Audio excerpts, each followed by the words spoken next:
Rated M gang in the building. What's good, y'all, family, man? Episode 106 of the Rated M podcast. Would have been 107, but we took a break on Thanksgiving, but we're back with it. I hope everybody had a happy and healthy Thanksgiving. I know everybody's looking forward to the holidays, man. Today, we got an episode that was pitched by Cam. So shout out to Cam for this video idea. Yes, sir. It is Wrapped 2025 Pro Wrestling Edition. You know, everybody gets their Apple Music replay or their Spotify Wrapped. And if you're a real one, you use Apple Music over Spotify. And it tells you basically what artists you were listening to this year, what songs and all that good stuff. But Cam, you can explain exactly what it is for us. Well, first, I got Android, so I got to use Spotify. I can't use Apple Music because I got Android. Fair enough. I've tried Apple Music on Android and it sucks. So yeah, I've tried Apple Music on Android and it sucks. So I got to use Spotify.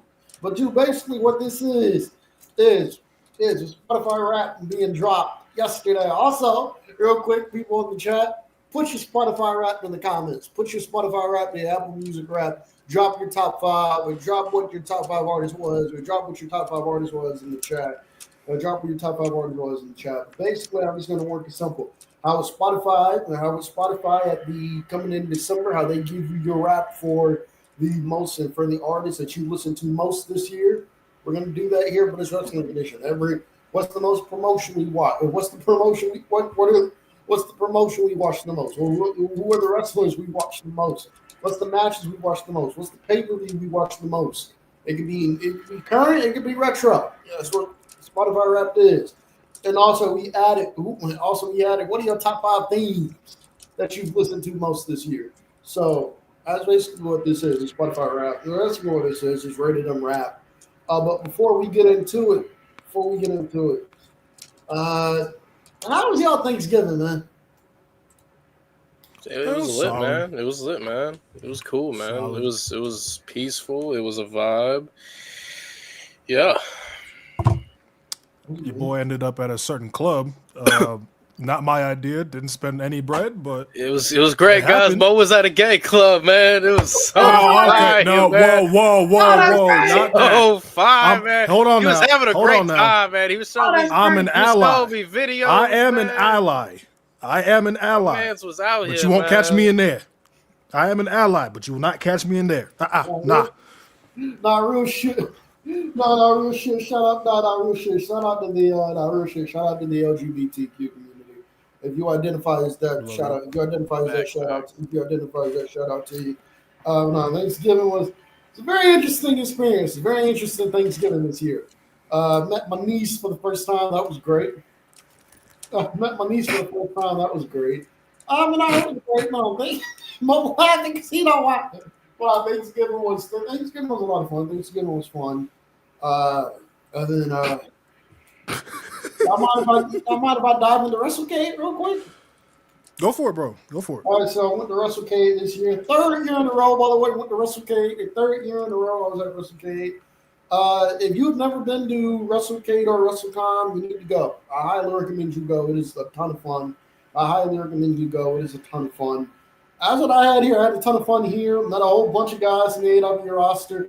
Okada is awesome. Shout out to Okada. Okada's awesome. Shout out to him. I told Okada to be nice to Konosuke Takeshita, and he flipped me off. So shout out to Okada. I asked MVP if I could get a Hurt Syndicate business card, and he said no. I asked him why. He was like, I asked him no. I asked him why. He was like, look at you. He was like, look at you. Look at the way you dress. He was like, we don't associate with bums. I was like, what the fuck? That was cool. But shout out, gotta say, two biggest highlights though of WrestleCade for me anyway. One, shout out to MJF. MJF is a complete asshole, but he was obviously in character the entire time. So this motherfucker MJF, he gets to the venue late as hell. He's supposed to be there at 10 a.m. He gets to the venue late as hell. He calls everybody in there stupid. He leaves. He comes back with a big ass bag of Chipotle. And this motherfucker is having people wait in line for him for a fucking hour. Because this motherfucker would not do shit until he finished his Chipotle. And it was $70 for a photo with MJF. If you did not have $70, if you did not pay him up front, if you did not pay him the $70 up front in cash, he was not looking your way. He was not even acknowledging. So shout out to MJF. MJF is Acknowledge? awesome. So shout out to MJF. MJF is awesome. And also shout out to Harley Cameron. Harley Cameron is the nicest wrestler. Shout out to Harley Cameron. Harley Cameron takes the crown, nicest wrestler I've ever met. Her line was long as hell too, but it became very obvious why her line was long. She had like a 5-minute conversation with everybody that was in her line if you walked up to her for a photo. So shout out to Harley Cameron. And also shout out to everybody who was there. It was a lot of fun. I asked, Godfather was there. Godfather was there in the Godfather makeup. Godfather was there in the Godfather get up. The Godfather was there in the Godfather get up. Because they did Papa Shango, they did Kama, and they did Godfather. So Godfather was the last one. And he was sitting at the table, and I asked Godfather, I was like, Godfather, where the hoes at? Godfather was like, them bitches making my money. They don't work for free. I was like, what the fuck is that? Them bitches making my money. Them motherfuckers don't work for free. So shout out to Godfather, man. Godfather is awesome. But if you've never been to Wrestle Kid, I highly recommend it. It was a lot of fun. So shout out there. Hell yeah. You also had a pay-per-view Thanksgiving weekend called Survivor Series. Survivor Series slop game. Wait. Hold on. Can I talk about my announcement? Oh, yeah. So to everybody, you guys know, if you're a fan of No Name, they do, their sanctioned debates. And, if you guys have been with us for a long time, and I see that Roll Tide is new to the channel. What's up, Roll Tide, man? Good to see new viewers, new faces, and shit like that. But you guys know here on Rated M, we like to debate a lot.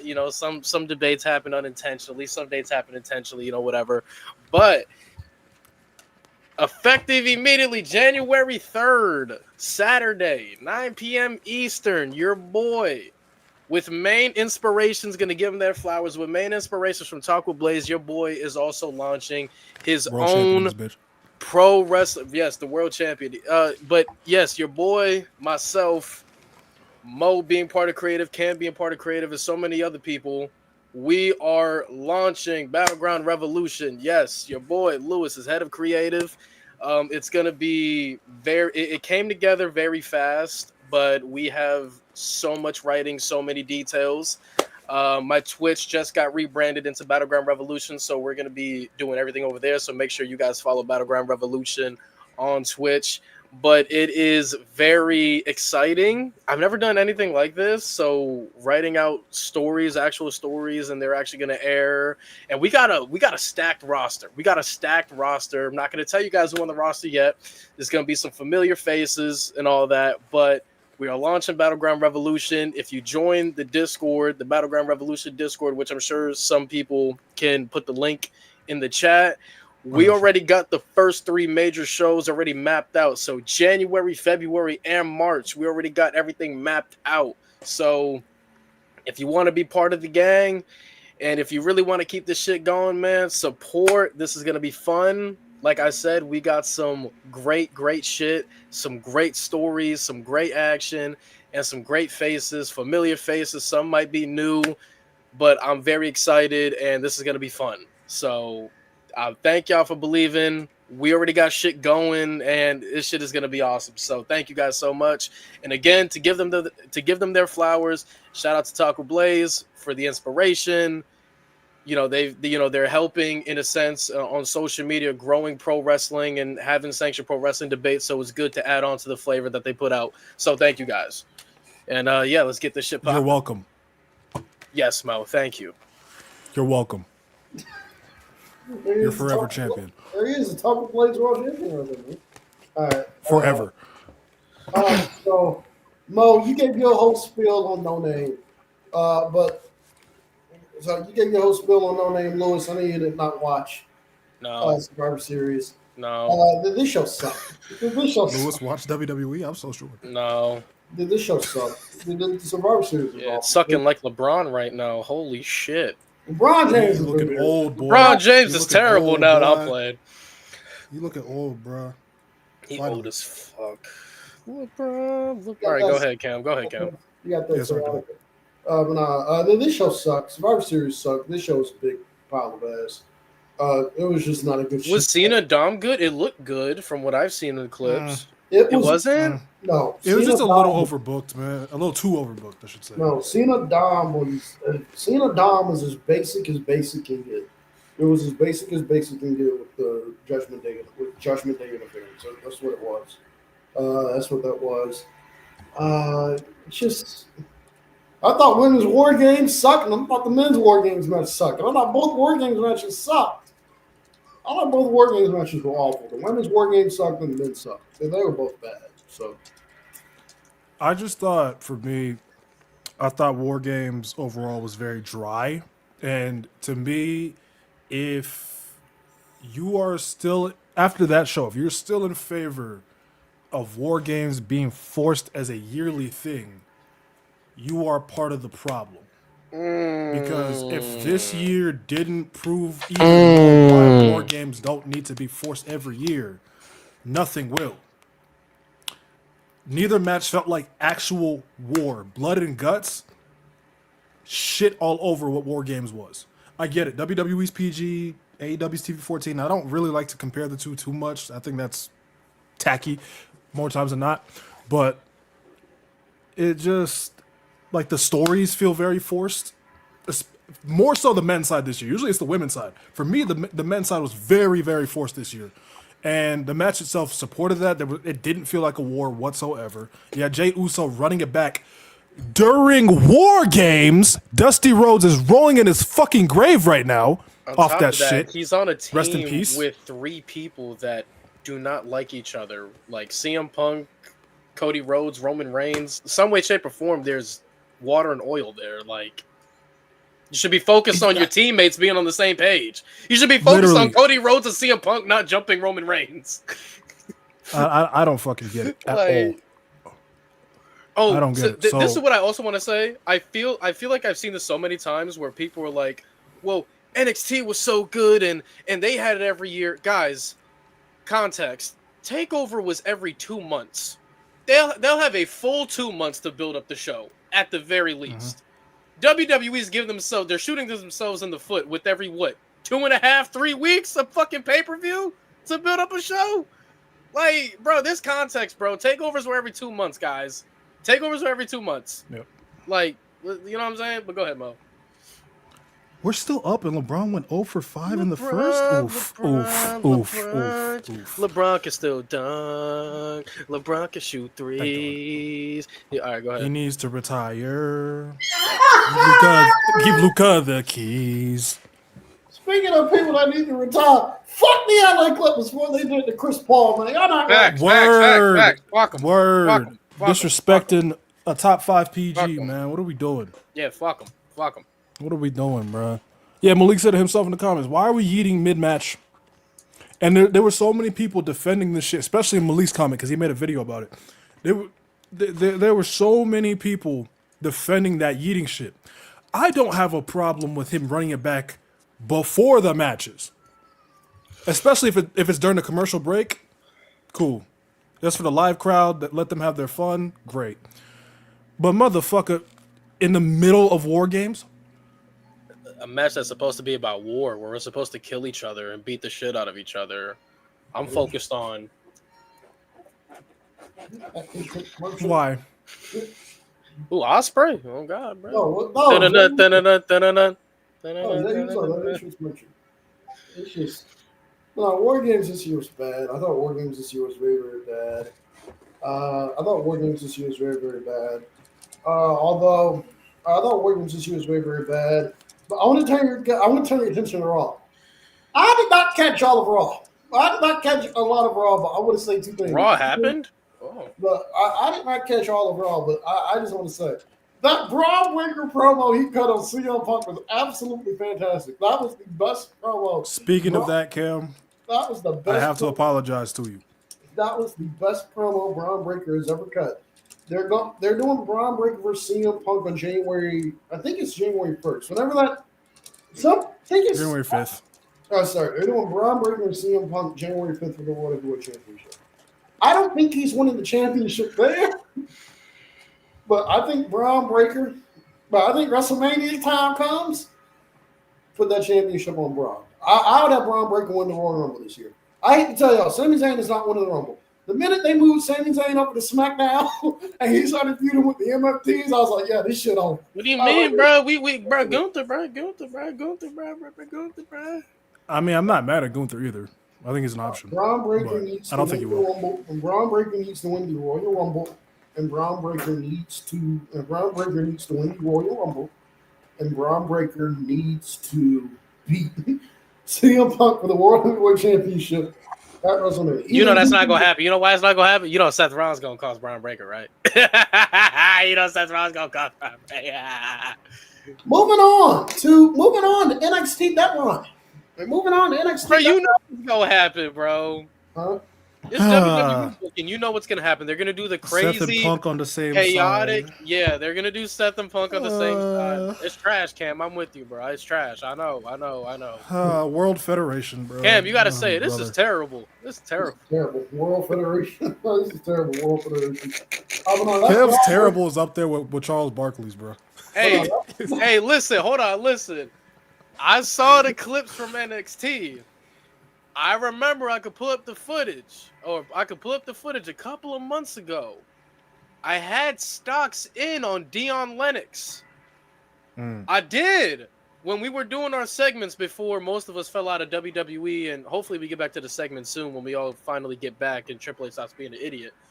But when we were doing our segments and I was doing my wrestlers to look out for, I did have stocks on Dion Lennox. His promo game needs some work.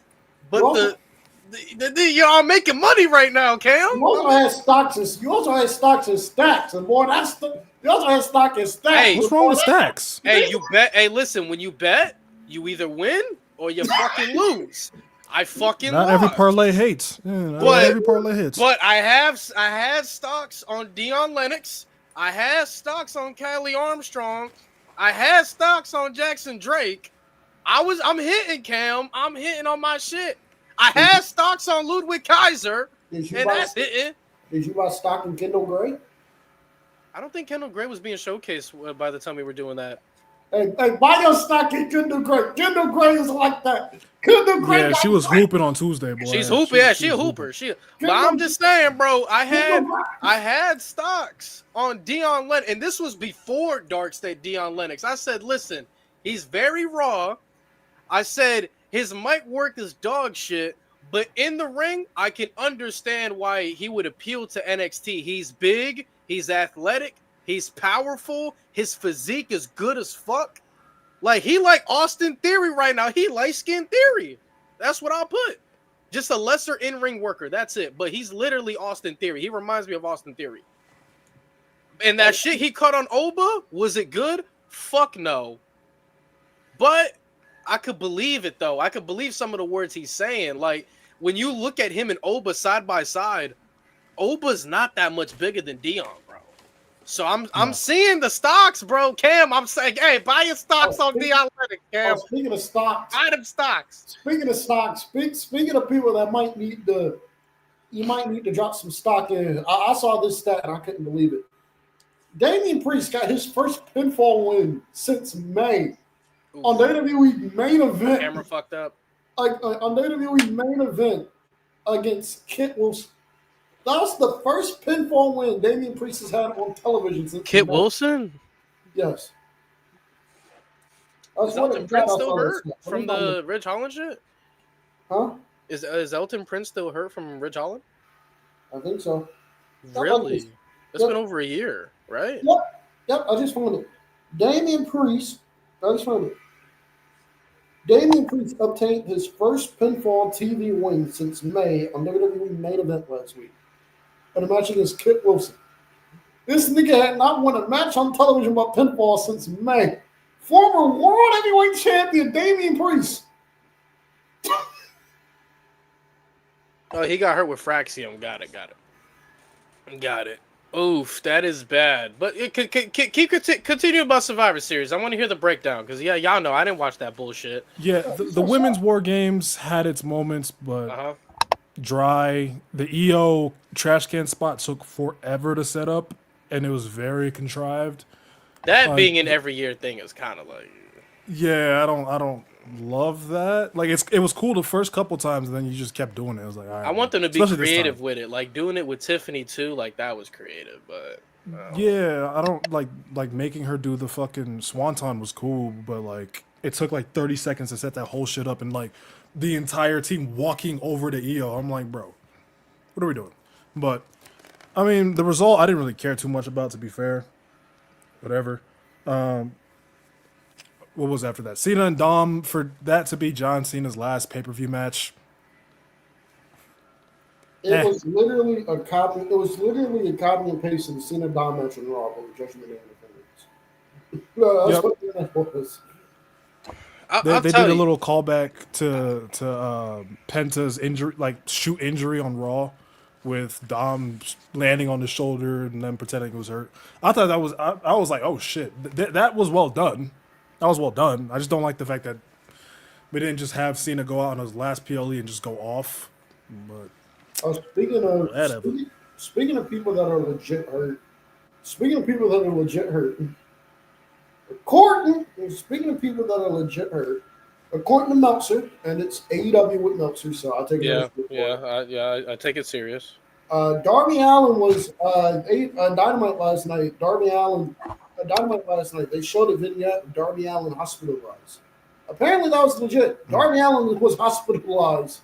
Apparently that was legit. Darby Allin was hospitalized. This brother's never getting that belt. Holy shit. That brother never winning. Sorry, Darbs. Apparently that is legit. Darby Allin was legitimately hospitalized. He got injured in the match with Kevin Knight to the point where he had to be hospitalized. He's back at home. But now there's talk of if Darby Allin is going to be able to do the C2. Just take Darby Allin off the fucking C2, bro. Just take that nigga out, bro. Take him out. Put in somebody like is Shelton in it? No. Put Shelton in it. Take Darby. Put Shelton in it. Put Shelton anybody in but it. Darby. Tell Darby to just stay home. Tell Darby Allin just stay home. So you give Darby a month off. Oh my Jesus Christ, Chris! Why'd you do that? Why'd you do that? Appreciate it, gang, but goddamn, my boy. That could have been used for a pizza. I'm gonna use that free pizza. You and pizza, gang. You and pizza. Y'all need to mind your business, man. I'm not doing drugs or hurting nobody. You right. Good. But here. Oh wait, what was I about to say? Fuck! I forgot, man. No, we talk about Survivor Series. Oh, I don't know about you guys, but I don't like Dom winning the belt back. I think, really, me personally, where I am with double champions, I think the idea is cool, but I feel like the more champion you are, the more risk of being hurt you are. So Dom having to work double the shows, double the tapings, and 2 belts. And on top of that, I feel like WWE had a chance to do something very, very special, which is to put the Intercontinental Championship in a super limelight that it hasn't been since Gunther, and I feel like it would have been a full circle thing if, we come back to it with Gunther or whoever the fuck. But I don't know. I feel like throwing the belt on Dom, he just doesn't need to be Intercontinental Champion anymore. He wasn't doing anything with it the first time around, so I don't see the appeal doing it a second time around. And on top of that, I just rather have them focus Dom with AAA and focus on what he's doing over there to build that company up a lot more, since he's the world champion over there. So I just don't find the appeal to it. I think it would have just been better suited off John Cena putting somebody over and dropping the belt in his final match, me personally. But that's just how I feel. That's just how I feel. I don't like Dom being double champion. I've never been a huge fan of double champs to begin with.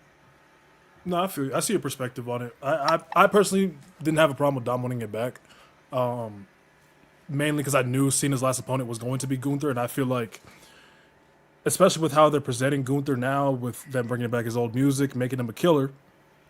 I think they're gonna try and make him a mainstay main eventer type shit. Like I can definitely see him contending for a world title, if not going into Mania, like right after Mania. Hey, Cody. Hey, So Cody. yeah, I can see Cody! it if he wins the Rumble. Cody. We coming back, bitch. I'll be watching Cena's final match, by the way. I'll be watching that show. It'll be the first show I'll tune into since Money in the Bank. Fuck doing Cody and Roman. Cody ain't gonna win this with either.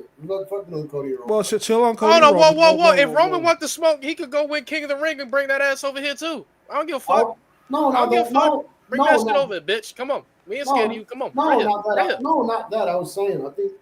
Not that I was saying. Fuck doing Cody and Roman. Fuck doing Cody and Roman. I personally would do Cody and Gunther at Mania this year. That's what I do. I think that's probably the direction. Well, Braun Breaker's either winning. Braun Breaker's either win the Royal Rumble or Elimination Chamber. Gunther's probably going to win the other. Give Braun the Rumble. Realistically, Gunther's more than likely going to win the Elimination Chamber. I feel like that's more of the booking route. I feel like Royal Rumble winners are more mainstream guys. So, the guys that want to make the face. Yeah, so Braun Breaker would get that. I would give Braun the Rumble just because I like. I would give Braun the Rumble. Braun's Iron Man and winning the Rumble. I would give Braun the Rumble just because I like when. I would give Braun the Rumble just because I like when they give. I like when they give new names like main eventers on the rise that spot. I'm a little bit indifferent with Braun. I feel like he's ready to be world champion. I don't think he's ready to be a long-term world champion. I see that. Like I feel that like promo won me over though. His promos have gotten better from what I've seen. That promo was sensational. His in-ring work, they're finally going back to what the fuck he's good at. You know what I'm saying? Instead of just some bullshit. Because we all know Braun's a fucking hybrid in the ring. I don't know why they're just trying to make him be a pure powerhouse fuck juice head. I don't know why. Yeah.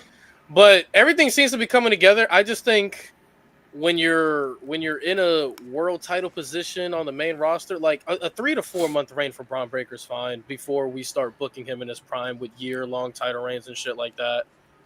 And he's still young, so I ain't tripping about it. But yeah, I don't need him having super long ass reigns off rip. He ain't ready for that.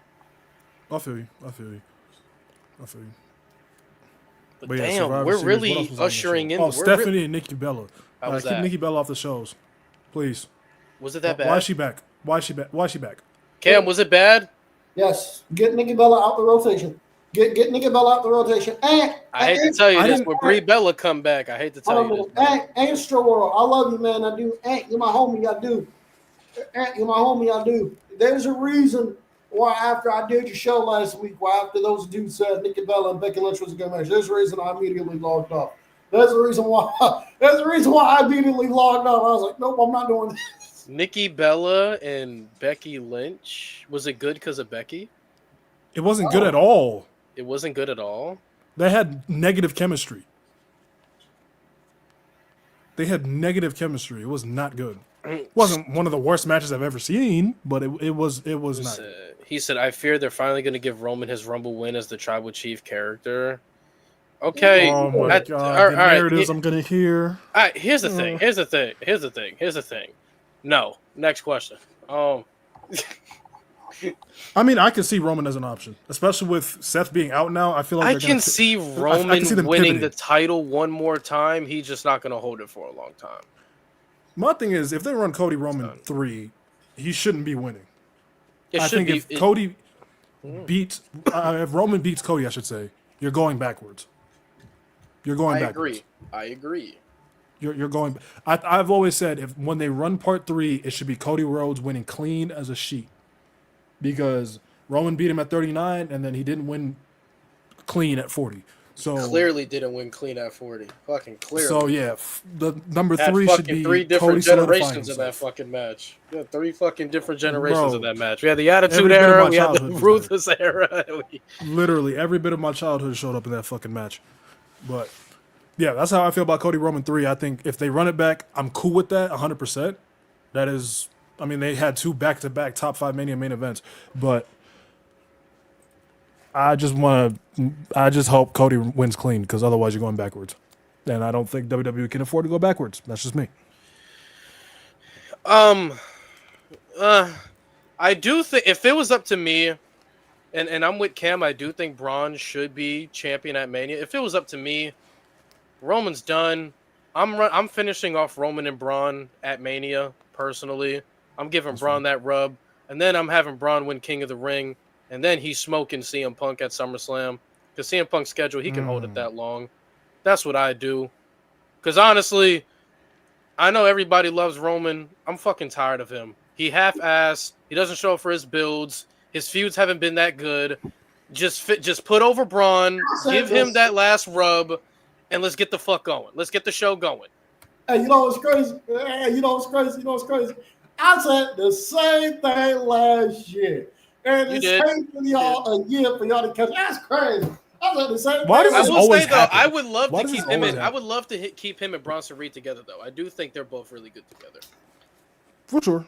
I don't think they should split until you're elevating Braun. They still cool with each other type shit. Not as a faction. I don't think Braun should turn face until they're about to elevate him to into the face of the company, which is never. I don't want him face at all. They showed you could be a heel and be a face of the company. Keep him the way he is. Good cook. I don't like Braun as a face. He's just so. Ugh. He needs to grow that fucking beard back. Grow that fucking beard, bro. Enough with the goatee shit, please. No, enough with the tans. God damn, that boy be turning green, so bro. Stephanie and Nikki, did anything? That boy in there looking like Shrek. Did anything happen in the match that just threw y'all off? Or was just the whole match just stopped? That match was.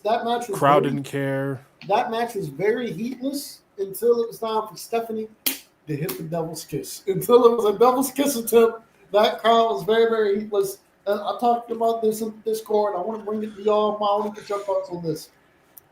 I'm very, very worried that Stephanie McCurry is just becoming the devil's kiss at this point. I'm very, very worried. I'm very, very worried. He comes out. The only thing people care about is her backside. That's the one thing. That's the one thing.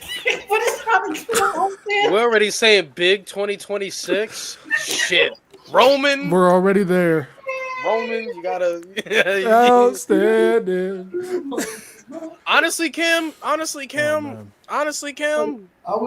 People ain't gonna like me either, but I'm close to being done with Seth at this point too. Not because it's not necessarily the quality of Seth Rollins. It's just the fact that he's starting to become street clothes. I don't want to say it, but he is. He is, and I'd rather just protect him. I'd rather just protect him. Like, put over. I wouldn't put the title back on him. I wouldn't. I wouldn't either. I honestly don't. It's gonna pain me.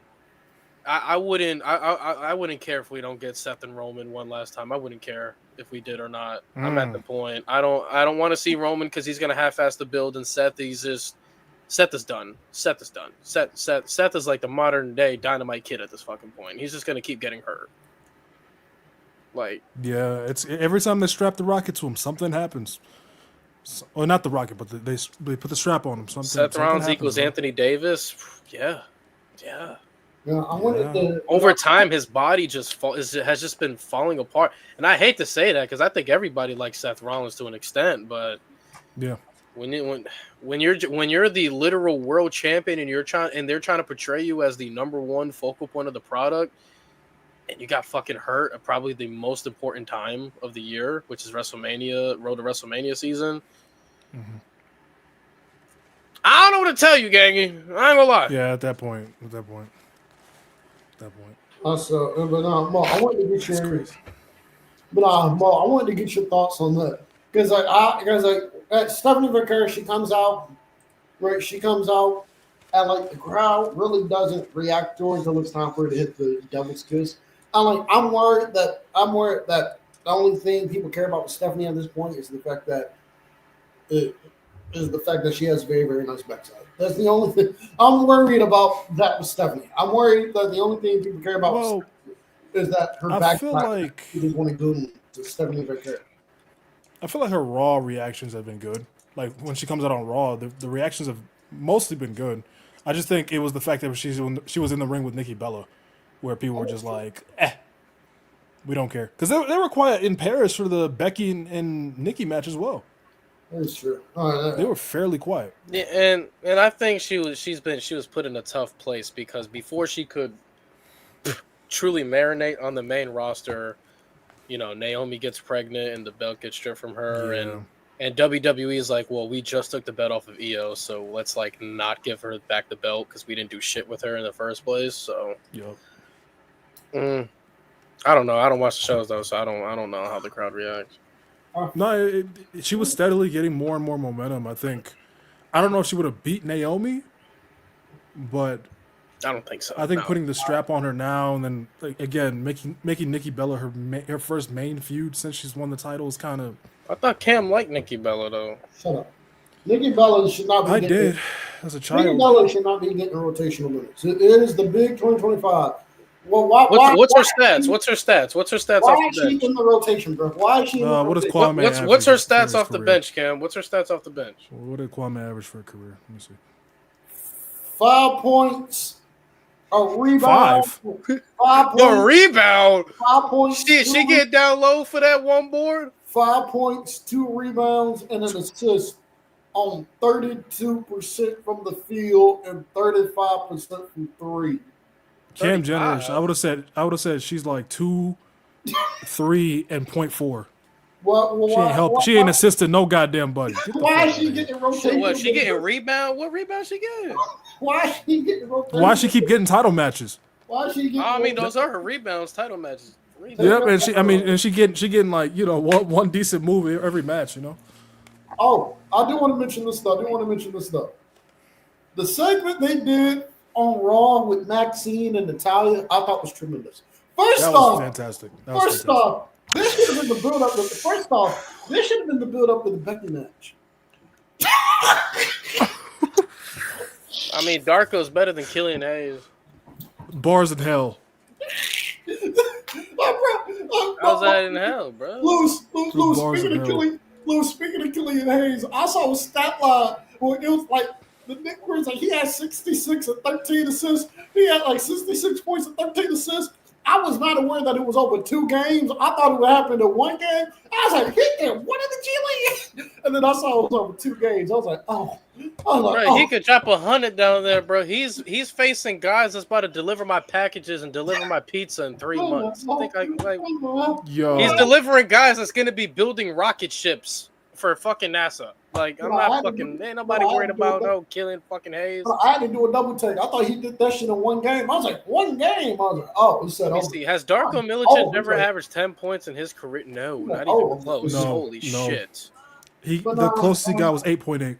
8 point. I'm looking at brother. Well, he has for a playoff series, but he didn't. He was cooking in the playoffs. Let me see. What you at, Darko? When he was in Orlando in 07. Fucking wonder. They suck. No wonder. They fucking suck. You hate this Magic, boy. They fucking suck. So no wonder they needed somebody to score all them points. What was his field goal percentage? It was actually pretty fucking good. I ain't gonna lie. It was 58%. Yeah, 58. Oh, okay, Darko. Okay. Yeah, it was pretty fun. But bro, they suck, bro. They needed all that shit, bro. Some light. They could have had Melo. Insane work. Anyway. I think Bosch could have had Wade. Could have had Bosch. I think Bosch should have been the better fit. Could have had anybody fucking up. I see that. Well, they had Ben Wallace. Huh? The spacing would have been fucking horrible. But if you put Bosch at power forward and Ben Wallace at center, Yeah. Good point. But Melo out of Syracuse, man. Oof. Because hey, hot take. Melo had a better rookie season than LeBron. Just saying. Yeah. The Maxine Natalya segment on Raw was tremendous. If you haven't seen it, I highly recommend checking it out. It's basically Maxine in the dungeon. It's Maxine in the dungeon, and she's taking out a few people, and then she gets in there with Natalya, and Natalya beats the fuck out of Maxine Dupree, and Natalya slaps Maxine around. She calls Maxine pathetic. She tells her to get the fuck out of her ring. She calls Maxine pathetic. She tells Maxine to get the fuck out my ring. And Maxine's like, do it again. And we see Natalya and it's Bloodsport Natty. It's basically Bloodsport Natalya. Instead of like finally. instead of like the cookie cutter version of Natalya. But that segment was great. My only complaint is that should have been the build up to the Becky Lynch match where she won the title. That should have been the build. They should have done that in the build up to the Becky Lynch match where she won the title instead of her finally winning the title. Now they're doing this. But no, I thought that shit was great. I thought that segment was great. And Natalia's segment was actually pretty good. So there you go. Never thought I'd say it, but then Natalia's segment. They're finally giving Natty something interesting to do. Finally, This Natty could be a world champion, but make her mid-card champion, please. Don't put make mid-card. Oh, by the way, speaking of Natalia, thanks. Speaking of Natalia, another reason to say fuck Vince McMahon. In her book, she tells a story about how Vince McMahon basically threatened to fire Natalia and Tyson Kidd after Tyson Kidd had that neck injury in 2015. She basically threatened to fire both of them. For what? I don't know. I don't remember the story, but that was like basically like the gist of it. So, because bro got hurt under your watch, you gonna let him go? Yeah. So fuck this. Bro was literally nasty. bro was literally one half of your most over tag team in 2015. You just gonna let that go? Literally, what the fuck? Him and Cesaro was literally money, bro. Yeah. A tag team that ended too soon. It's okay because we got the bar. Nasty. It's okay because we ended up getting the bar like a year and a half later. That's gonna go down. Give it a couple years. I'm gonna be pushing narratives. The most underrated tag team ever. All right, so you guys talked about Survivor Series. Anything else? Did Brock Lesnar have a strong performance? He had a better performance than Roman. Is that saying much? That is pitiful. I'm just saying that's sad. I'm just saying that's sad. Can I ask y'all something? Why the fuck does WWE portray Roman Reigns and Brock Lesnar like they've had fucking barn burners with each other? Boy, it's pissing me off. Lewis, I present you Cena versus Orton. They did the same thing with them. At least out of their 30 matches, we can point out 7 that are good. Brock and Roman have had like 7, and none of them hit. Whoa. Last man standing. I'm not counting Mania 31, man. Bro, I'll kill you. Watch your mouth. That's a triple threat. No, shut your bitch ass. All right. Out of like their 8 matches, I'll give them maybe 20%. They're 25% that they've hit on. Bro, they treat this shit like it's Goku and Vegeta, bro. I don't understand. Bro, they treat that shit like it's Naruto and Sasuke, bro. Like, I need y'all to calm the fuck down, bro. Bro, they treating this like it's Macho and Hogan, bro. It's pissing me off, man. Bro, they was on Twitter talking about we've been waiting for them to face off again. I'm like, who's we? Who is we? I'm like, who's we? Literally, who's we? Like, excuse me? Bro, it's the fact I saw this post on Twitter when Brock stood outside and waited for Roman and he found a loophole in the rules, which I thought it was a cool shot. But people were like, cool. Oh my God, this is so fire. Bro, you part of the reason. You the problem. But when people want to point that out, we hating. The IWC complains too much. I promise you I don't complain a lot. I just complain a lot about the same shit.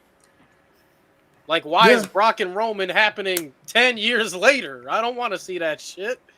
We barely wanted to see it in 2015. Why the fuck I want to see it in 2025? Oh, yeah, Brock, by the way. I want to see that shit in 2018. Brock, by the way, before you go, Gunther, thanks. Lewis, I'm be honest. Lewis, I'm be honest with you. I do not have high hopes for a Brock Lesnar Gunther match. I don't. Who said I did? We just gonna have 3 legends under our name that we whooped ass. It don't matter. Watch Brock win. Yeah, I watch your fucking mouth. Brock ain't doing that shit. Bro, you know, Triple H be in them TKO boardrooms like whoa. Well, to be fair, that was the Mania 40 match. He ain't losing to nobody. I can only imagine Brock Lesnar challenging for the IC title. Then again, we had John Cena as the. The fact it was gonna happen is actually crazy. So that just goes to show how good Gunther's title run. Run was. Gunther's the go. So anything else happened on the Survivor Series show that y'all like? Oh yeah, the black hoodie again. Obviously Theory? Not Seth Rollins. Austin Theory. It is also Theory. It is also Theory. I will say this: it might end up being the Black Scorpion and WCW thing. Or for those of you that don't know. WCW in the 90s did an angle called the Black Scorpion, right? Basically, somebody fucked over Sting. The Black Scorpion fucked over Sting. You fucked over The Sting. Black Scorpion fucked over Sting. Everybody and the fucked Black over Scorpion Sting, ended man. up being Ric Flair. But the Black Scorpion ended up being Ric Flair. But Ric Flair was literally only in the get up, but Ric Flair was literally only in the get up when it was time to reveal what the Black Scorpion was. Outside of that, they had somebody else in the get up. This could be a similar situation here. It might not be Austin Theory in the get up. It might be somebody else, but when it's time to reveal who it is, it's gonna be Austin Theory.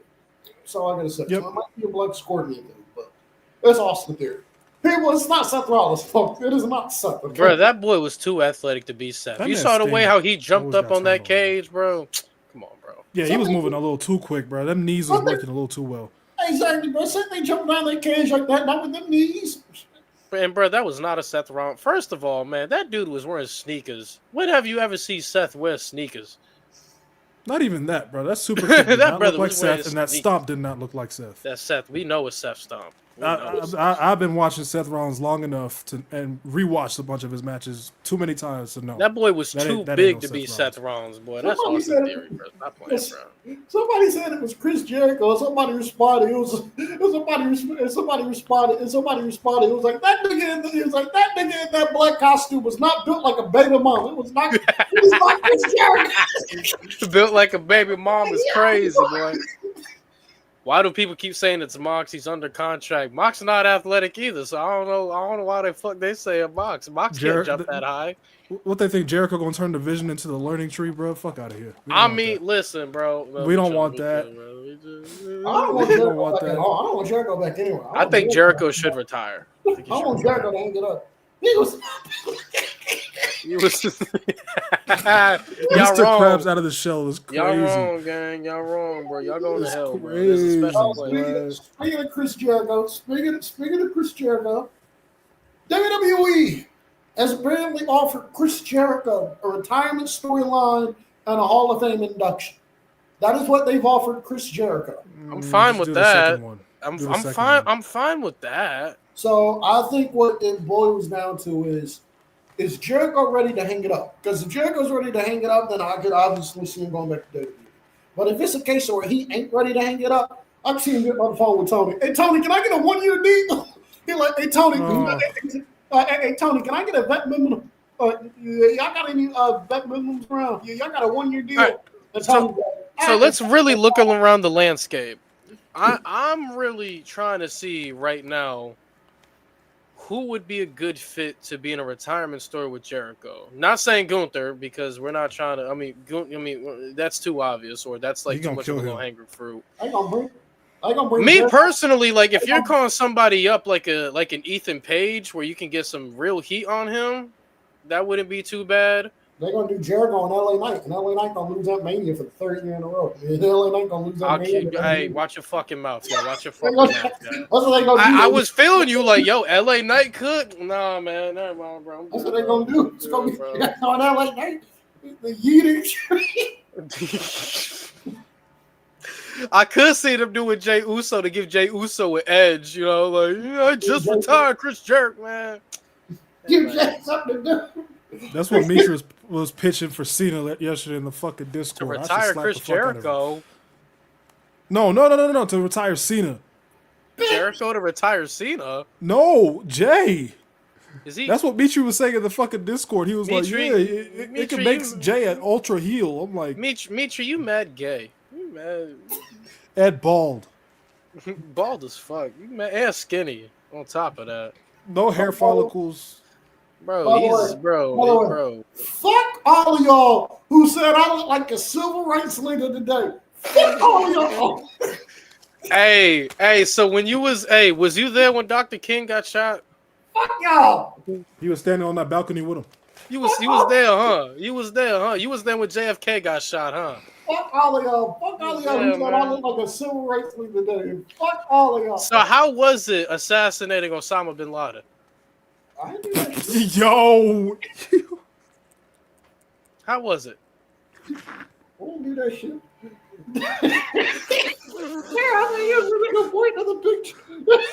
All right. But in all seriousness, though, I do like LA Knight against Jericho. I do like that. But beating LA Knight, yeah, go fuck yourself. Hey man. Yeah, Cena's dad. Respect to Cena Senior, but he was tripping, boy. So he said at first, what he said first was Gunther doesn't need to retire Cena, right? Like that's what he said. I'm like, okay, I see what you mean. He doesn't need to rub. He doesn't need to. He doesn't need to. Yeah, I was like, okay, I see it. But then these are the names he pitched. JBL. John Layfield. Wow. Okay. Kurt Angle. Kurt, he's done. He's been Edge. retired. What? He's not even Chris in the Jericho. company. He's not even in the company. Edge ain't even in the company no more. Yo, we talking about like, two retired old fucks and two dudes. I'm like, so Gunther don't need the rub, but those guys do. Salute. Listen. In a perfect world, I would love for WWE and AEW to come. All right. In a perfect world, WWE and AEW will come together and be like, look at WWE go to AEW and be like, look at AEW. We'll give y'all two first round draft picks if y'all let Edge wrestle John Cena one time. If y'all let Edge wrestle John Cena one time on this time control, we'll give y'all two first round picks. It'd be nice if we come together, but we can't. So, bro, why didn't you work your magic? Aren't you still on the contract? Nigga, I tried getting WWE to do the Nakamura retirement match, but they said no. I don't know if you heard about that. Apparently Nakamura legit asked for his release. He legit asked for his release this year. The biggest reason being so he could beat Tanahashi's final opponent. Because New Japan gave Tanahashi a list of opponents. They're like, all right, Tana. They're like, all right, Tana. Here's a list of opponents we got for you. Who do you want? It was Naito was on there, Nakamura was on there, and Okada was on there. Okada was on there, and I forgot there was one more name. I forgot who, but like those are like the names on there. And Tanahashi was like, give me Nakamura. New Japan called WWE. They're like, hey man, can we work something out so Nakamura can make an appearance? WWE was like, okay. And WWE was willing to play fair at first, and then WWE New Japan, like something happened where WWE was like, yeah, go fuck yourself. You're not gonna let that happen. So Nakamura went to WWE. Nakamura was like, hey, y'all release me. He's like, can I get my release? Because he wanted to do the title match. And WWE was like, nah. And Daddy was like, nah. And Daddy was like, nah, nigga, be at SmackDown this Friday. And Daddy was like, nah, nigga, be at SmackDown this Friday. And that's when. Is that when he made his return? Huh? Is that when he made his return? I don't know if that's when he made his return, but that's when New Japan pivoted. That's when New Japan pivoted, and Tony Khan was like, look, if y'all want Okada, I'll just give y'all. I'll just send him over. I'll just take Okada. WWE is so petty, bro. They probably, bro. They were never, bro. I saw people on Twitter today trying to be like, Triple H fumbled Edge versus Cena. I'm like, how did he fumble some shit he can't control? How he fumble a guy that he doesn't have? But yo, let me talk about this real quick. Let me put this belt down, bro. I'm gonna expand on this more on Sunday when I drop this fucking video. Cam, you look like Norman Smiley. Lord have mercy. But y'all niggas trying to compare 2025 WWE and Triple H's booking to 2019. Nigga, Bar's in hell. Bar is gone, gang. Not even in the hell. Bro. Stop, bro. It's not, no, bro. Like, there's nothing that happened this year to compare to Hell in a Cell 2019, bro. Nothing. And when people are trying to be like, Triple H is the worst booker ever, I present to you Vince Russo in 2000. Mm-hmm. Triple H in 2018 and 19. Like, bro, can we There's way worse. Triple H in 2018 and 19. Triple H during his own no, I said Triple H. Vince McMahon in 2018-19. Vince McMahon during the Reign of Terror, where he literally buried Booker T for no reason and made him do that racist storyline. Katie Vick. There's literally worse. Like, there's way Like, come on, worse. bro. Like, y'all fucking spoiled. Come on, bro. If this is trash, oof. If this was what we got in 2019, niggas wouldn't be making videos and shit comparing shit to 2019. That boy Like, is- bro, like I don't think y'all understand. I question very heavily the people who are trying to make the 2019 comparisons. If y'all were actually watching, I genuinely ask, like, were you actually sitting there and watching the show, or were y'all just like informed that 2019 was a bad year, so you're just gonna make that comparison? Dog, 2019 wasn't also bad. The shows were slow. Raw used to drag, bro. Felt Oh my like God. hour, bro. From 2019 to 2021, that shit was slow. Dragged. It got to the point they had to make Roman double champ to save that shit. Like, it was slow as fuck. Yeah, that show was Shane McMahon. That's all I gotta say. That shit was slow as hell. I legit What thought we need to start doing. What we need to start doing is strapping Hogan people and to a chair. Impact, Bischoff and Impact. There's way worse. Oh bookings, boy, yeah, guys. that's way worse, boy. Come on, man. What's his face? What's his face? I'm trying to remember Jim his Herd? name. No, not that guy. Hold on. What's his face? From what company? What's his face? Someone Oh yeah, said, Ghetto. what's Yeah, that Ghetto. Yeah, Ghetto. The past 2.5 years, yeah, pack his ass up, man. He's way worse than Triple H. Ghetto should have been gone. They should have been Ghetto. They should have. Hey, Tanahashi, kick Ghetto in the ass, bro. He's the president now. Kick Ghetto. Kick. Hey, Tanahashi. Tana, you the president now. Kick Ghetto in the ass. Yeah, hire Cam. He's gonna kick David Finlay out first. Literally 48 hours apart.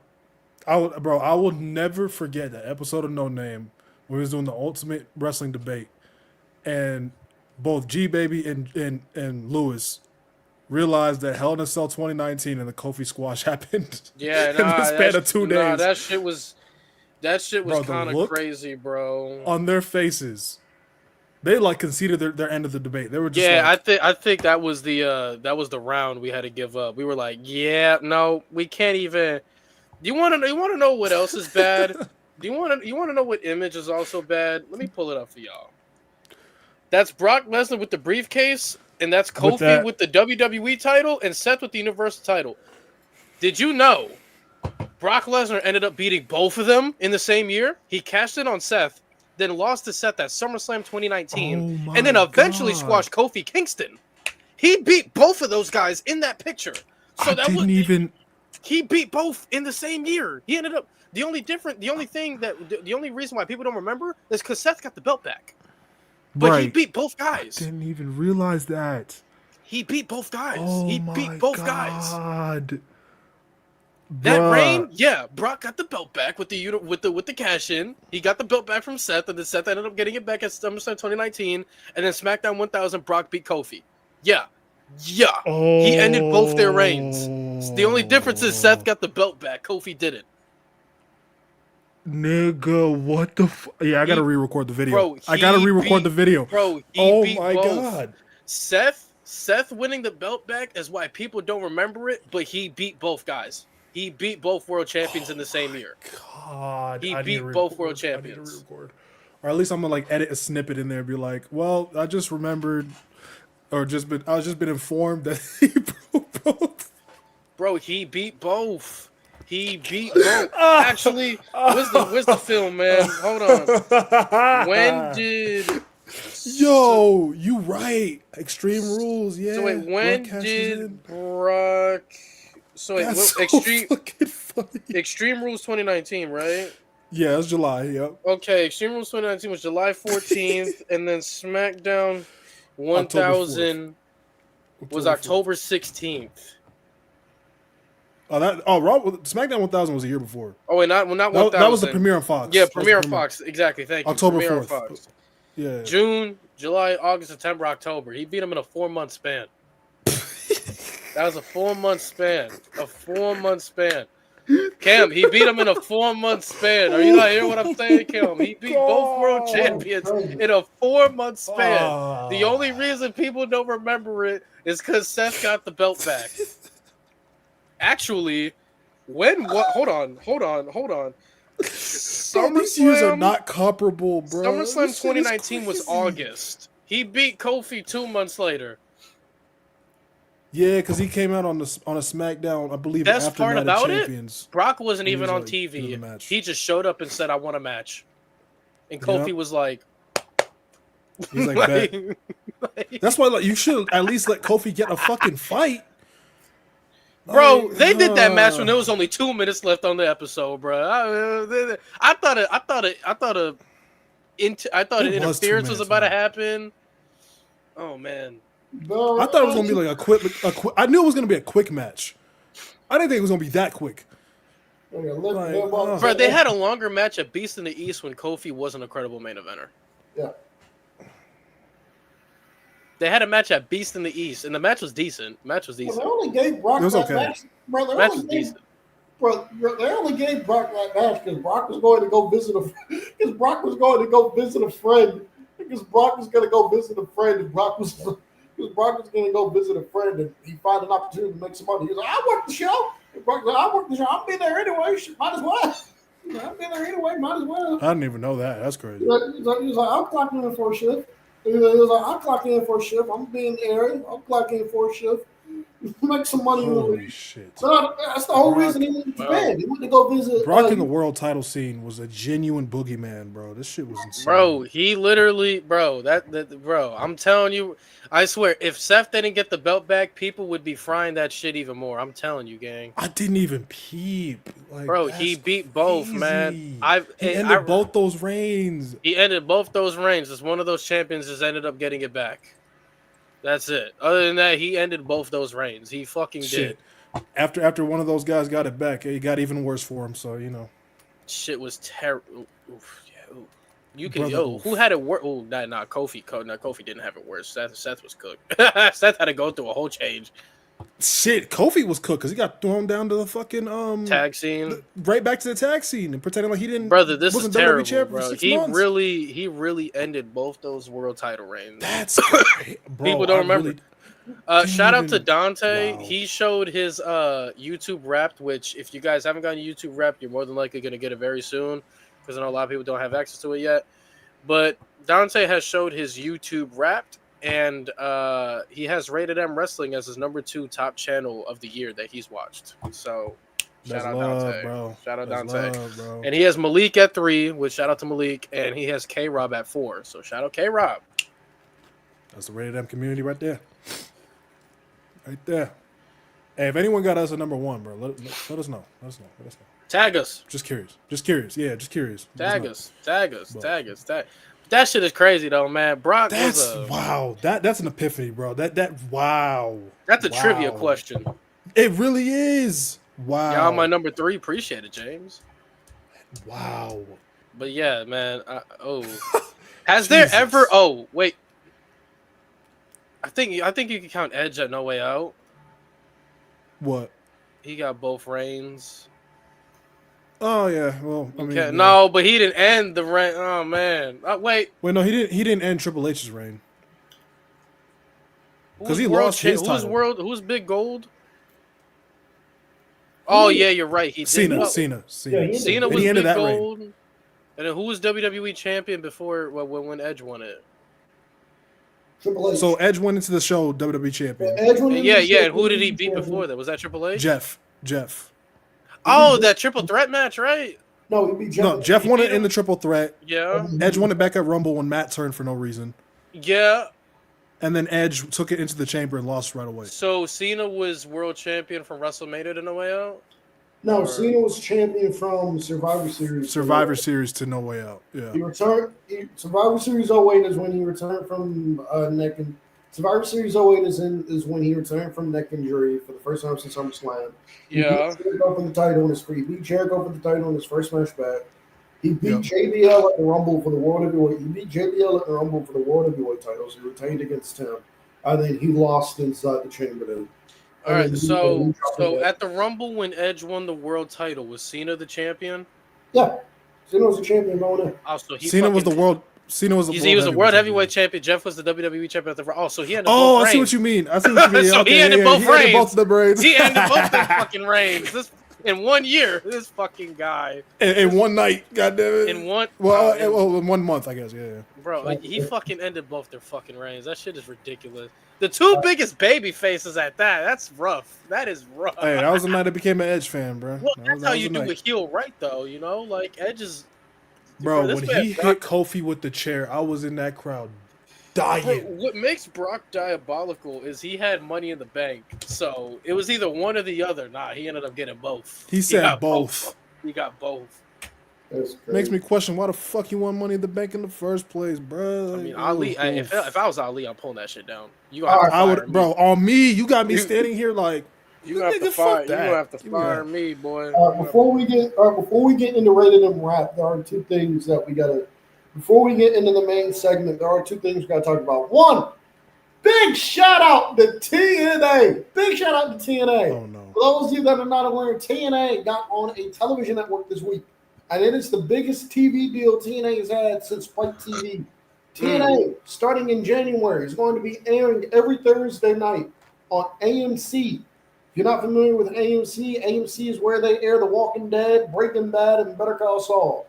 So shout out to TNA. TNA has this is the biggest platform TNA has had since Spike TV. So shout out to them. Yep. So shout out to them. Again, Seems like the WWE shit is finally working out for them. Yeah, it really does. Yeah, it really does. WWE shit is working out for them. So again, shout out to TNA. I'm still not interested in the product outside of a couple people. Shout out Danny Luna. Shout out Danny Luna. Shout out Zaya Brookside. Shout out Mike Santana. No, shout out Mike Santana. You said shout out Trick? I knew you was a Trick fan. No, I said Mike Santana. Shout out. I'm not even. Shout out Mike Santana. Oh, and shout out the Rascal. Shout out the Rascal. Shout out Wesley. Shout out the Rascal. You mean Desmond Alexander? That's what I'm Mackenzie Mitchell. Yeah, Desmond Alexander. It's okay, Mackenzie. You're fine. So shout out to TNA. Shout out to TNA. The more wrestling, whether it's good or bad, the more wrestling we can get on TV networks, the better. Oh, so you want CZW on a TV network? I really don't. But the more wrestling, I really don't. But the point I'm trying to make is the more that promotions grow, the more money that they get gives wrestlers other options to work other places to make money. So shout out to TNA. Do you know what I hope can eventually happen? I'm hoping that one day, now that Tanahashi's president and now that he's going to finally retire, I'm hoping that his legendary status is enough to get New Japan some sort of TV deal in the United States. They had one for a bit because they were on Access TV for a bit. But yeah, all they do was show reruns of old matches. Yeah. At least have pay-per-view direct, you could buy it directly off Sling or some shit, or get something going for you, because that's the main thing that's been holding New Japan back as the biggest promotion in the world is the fact that they're struggling to grow in the United States. Western, they're fine, but shit's rough. But no, shout out to TNA, and then shout out to TNA, and then let's get into NXT Deadline. NXT Deadline is this Saturday, December 6th, from San Antonio, Texas. We're from San Antonio, Texas. Let's get into these predictions here. Yep. We have Ethan Page winning the North American Championship against Mr. Iguana. Ethan Page going to put belt to ass. Right, he's one of the greatest NXT superstars ever. I love Ethan Page. Ethan Page would have put belt to ass is all I'm going to say. We have Tatum Paxley versus Izzy Dane. Tatum Paxley is awesome. Tatum Paxley is really good. Izzy Dane is not. So I hope Tatum Paxley wins here, but I think Izzy's going to win in the feud. So there you go. We have the Women's Iron Survivor Challenge. Sol Ruka, Lola Rice, Kalani Jordan Grayson, Kendall Gray. I got Sol Ruka winning. I think Sol Ruka pulls it out. I think Sol wins. I think Sol goes to New Year's Evil. I think Sol beats JC Jane for the championship. And I think New Year's Evil is where we get the turn. I think New Year's Evil is where we get the turn with Soul and Zarya. They've been speeding up. They've been speeding up the breakup. Excuse me. They've been speeding up this. Can y'all hear my heater in the background or no? Not really. Okay, all right, okay, all right. They've been, excuse me,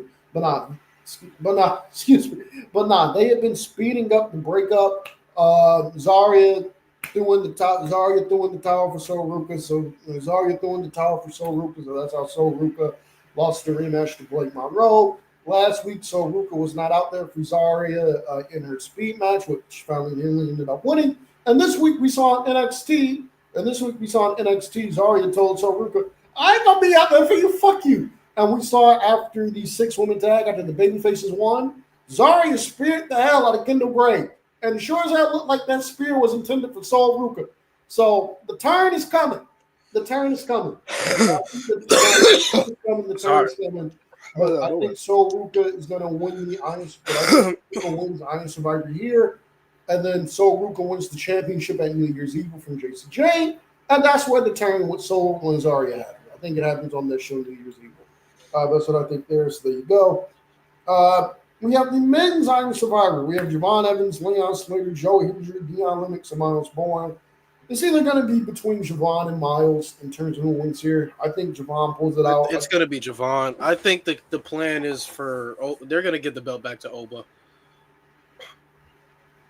Okay. So you think? Okay. So speaking of which, I don't agree with it. I think I don't know. I don't think Oba should have lost in the first place, but I also don't think he should get it back either. In my opinion, Ricky Saints, like I feel like he's world champion in a wrong time, but he also hasn't been bad. He hasn't been bad. So you think Oba's winning the title and they do Javon and Oba at Stadium? Get it the fuck over with. Okay. Fuck. Okay. Right. Holy shit. Right. Well, now, so that's what I think is happening there. And folks, those are your NXT.com predictions. Mo, do you want to give your predictions or do you not care about this show? I don't give a flying fuck. No, I'm just playing. Yeah, I haven't been really watching NXT like that. I've been following it. Like, I know who's champion. I know what the stories are. Oba Femi, though, I do want to say, Oba Femi's character work and his promo ability, especially recently, has gotten so much fucking better. Mm-hmm. Like, this dude is a ready-made main roster star right now. So, like, if he didn't win the NXT title again, I'm good. Bring him up. Just bring him up. It's 3 names in NXT right now that if they get caught up in the main roster and Triple H fucks them up, Triple H should have his promoter's license revoked. Oba Femi, Trick Williams, and Lola Vice. If he fucks those 3 people up, they just promote. I don't know how you could fuck up Sol Ruka either. I ain't gonna lie. Oh, it's Sol Ruka too. That's another one I don't. If he fucks up those 4, take his promoter's license away. You just take it away. Yo, Cam, have you been watching NXT? Because I got to ask about Kalani Jordan. I have. What's up? I saw the one promo that everyone was tearing to shreds. Has it gotten better since? Not really. Kalani, not really. I was confused with Kalani Jordan for a bit because she's obviously a heel in NXT. But while she was Knockouts champion, she was a babyface. I was like, the fuck? Right. Yeah. Weird. She kind of the turn kind of happened over time because when she smacked Jordan in the face, she kind of like they were building her up as like somebody who's desperate to keep the title or whatever, which is cool. Mm-hmm. Kalani just not heel to me, man. I'm sorry. It doesn't feel natural, does it? She a baby face, baby. You are a baby face through and through. I did peep that she got booed out of the building. I don't know if it was just like a thing because she's a heel or just because she wasn't. Bro, it's Kalani Jordan reminds me of Ricky. She reminds me of Ricky Steamboat in this way. Ricky Steamboat wanted to go heel in the 90s. He wanted to go heel in the 90s, and Pat Patterson just looked at Ricky Steamboat. Pat Patterson was like, "Nigga, you a baby," and Pat Patterson was like, "Nigga, you a baby face." He was like, "Nigga, you are a baby face." Ricky, you is not no heel, bro. I can't even imagine Ricky Steamboat as a heel. You ain't no motherfucking heel, Ricky. Come on, man. Ricky, you is a baby. Ricky. No, it's just, no. I'm glad Pat told you that shit. And Pat pulled him aside and was like, "You a babyface, nigga. I know what to tell you." Matt Thunder, you see, Wes Lee wasn't a bad heel. They just didn't do anything after the Zachary Wentz feud. That feud was good. Nowhere. The promo work was good. The character work was good. The story was good. They just didn't do anything after that. After Chicago, there was literally no direction. They should have had another match because it was 1-1. Also, how do you not do Wes Lee challenging for the NXT title? What the fuck? How do you not do Wes Lee being the first guy to win the X Division title? Why was he not X Division champion? And why couldn't you build off of that? Oh, speaking of which, the colonization of TNA continues. Leon Slater, welcome to WWE, buddy. That brother is a WWE talent at this fucking time. That brother's a WWE superstar, man. They taking him. Oh yeah, they poaching him. They just waiting for his contract to expire. Can't remember what I told you, bro. Hey, Javon, go in there and see if he can hang with you. Then we'll see what's going on. That's exactly what it was. That's exactly what it was. Let's see if he can. Let's see if he WWE ready. Leon was like, all right, cool, come over. I'll tell you that. I hope you're ready, Tina. I hope you're ready. Leon, I hope you're ready, Tina. I hope you're ready. I hope they just taking everybody, bro. I hope. Henry's over there now. Hey, Tina, he go into. I'm telling you right now, Tina, he go into restricted free agency. And WWE gonna throw him back. I hope y'all match the offer, because if not, he's gone. He gone. He like bye. WWE so petty, they'll match $1. They'll go up $1 just to make sure. Bro, I got a story I heard this week to tell y'all, bro, about $1. So this is a WCW show. Kevin Nash is wrestling. Kevin Nash gets a rock thrown at him by a fan. Yeah. But Kevin Nash gets a rock thrown at him by a fan. Kevin Nash finds the fan who did it because the fans in the audience are looking at the fan who threw the rock like, really, nigga? I'm looking at the fan who threw the rock like, really, nigga? So Kevin Nash found him. It took all of Kevin Nash's might not to crash out on him. But Kevin Nash did get, but the dude did go to jail, and Kevin Nash did press charges on him. A few years later, Kevin Nash gets a letter in the mail. He gets a lawsuit from the kid's parents. The kids are suing him. Kevin Nash called up the father. Kevin Nash called up the father of the lawyer. But Kevin Nash called up the lawyer of the father who sent them the fucking. Kevin Nash basically called the lawyer who basically sent the cease and desist, who basically sent the lawsuit. And Kevin Nash was like, "Hey, look, here's what this is like. Look, yeah, I'll do that. Yeah." He was like, "Yeah, I got that nigga put in jail because here's what he did. Because here's what he did. He threw a rock at me. So yeah, I pressed charges against him." So Kevin Nash was like, "So look, here's what I'll do. I'm willing to settle it out of court." And he's like, "I'm willing to settle out of court. Only thing is, I'm giving you $1. I'm literally only going to give you $1. We can settle out of court for $1. If you say no, then we can go to court. Now I'm just take everything y'all own, and I'm just take everything y'all own." And they settled out of court. Hilarious. They settled out of court for $1. That was the end of it. That's hilarious. I'm gonna give you $1. Oh man. How you gonna sue him? Because because you threw a rock at me, bitch. You suing me because I pressed. All right, bro. Let's get into the rap, guys. Well, someone asked about Full Gear. I forgot. Oh yeah, I forgot about Full Gear. Bro, I forgot about Full Gear because I had a full. I forgot about this because I had a full conspiracy I wanted to lay out to you guys. Conspiracy. Last week. Brother. Here's my the conspiracy is Darby's cooked. Not that conspiracy. Here's my theory. The Austin? Here's my theory. We obviously know Mox is getting booted out the Death Row, right? We obviously know that. We know Mox is getting. I don't know what Mox knows, but I think everybody else knows. To be honest with you, I think Renee Paquette should have just said John Mox was down at Thanksgiving. I think she should have told Mox. Hey, Mox.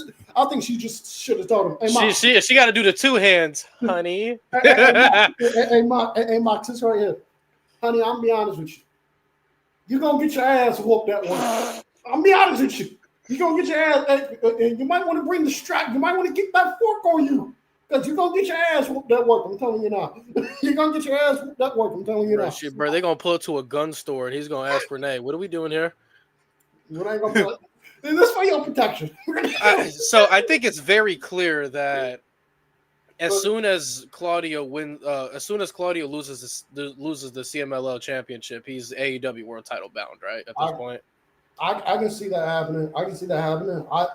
He's probably having one of the best post WWE careers. Like, oh yeah, he is. Claudio's been awesome. I think he is. I was more so leaning towards Pac, but here's the thing. I was leaning towards Pac, but that crackhead can't stay healthy. Yeah, that's what made me get it out my head. I was like, he can't. That crackhead got him and Seth Rollins share the same knee doctor. I was like, that's immediate. We'll take it out for it. But him and Seth Rollins have the same knee specialist. I was thinking with this theory, and I was high as hell when I came up with this theory. I was high when I came up with this theory. So let me know if this makes sense. With the Death Riders, with Moxley obviously being booted out from the Death Riders soon, they're gonna need a new heel faction. What if Samoa Joe turns into everything that he hated about Jon Moxley, and he does that with the Ops? He's got a young guy, and he's got a young guy under his wing and Hook. He's got two people that ride or die for him in Hobbs and Shibata. What if we see Samoa Joe start to become more? What if we start to see Samoa Joe basically turn into what Jon Moxley was? Just obviously a better version of what Death Riders 2.0. Before Joe loses the title. I was thinking about that. So who would Joe lose it to? Swerve? It's 3 names I got in mind. That's where it seems like it's going. Bandito, let's go. Fuck it. Let's do it. 3 names I got in mind. There's 3 names I got in mind. Yeah. Darby Allin. Yeah, we're cooked. Never mind. Swerve Strickland or Hangman Page. Or a potential returning Will Ospreay? That was going to be my 3rd one. I could see Will. They're going to be if he's back in time for All In, because they're going to be back in Wimbledon next year. If he's back in time for All In, he's getting the belt. That's when it's. He's finally going to get the belt. Yeah, I don't see how he's not getting the belt. But that would be.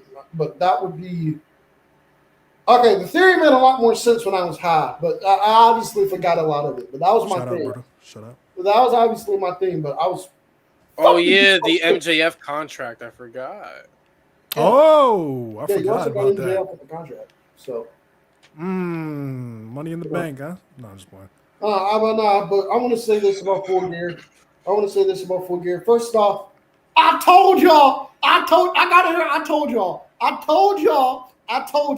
Mercedes is not winning the title. Y'all said that. Yeah, props to you, bro. Props to you. I told y'all. Mercedes is not. I told y'all she's not winning the title. There's a story that they're telling with Mercedes. I don't know if y'all caught up on it, but there's a story that they're telling with Mercedes. Mercedes can win every championship in the company. Except she can't win that one. So what's going to happen is this. 2026, she's going to start to drop those championships eventually. She's going to drop those titles one by one. The Progress title is going to go. All of her 13 titles are going to go until she has the TBS title left. That's going to be the only title she has left. She's going to lose that championship. Once she loses every championship she has, that is when she's winning the AEW Women's Championship. Do you think she's going to get ultra desperate?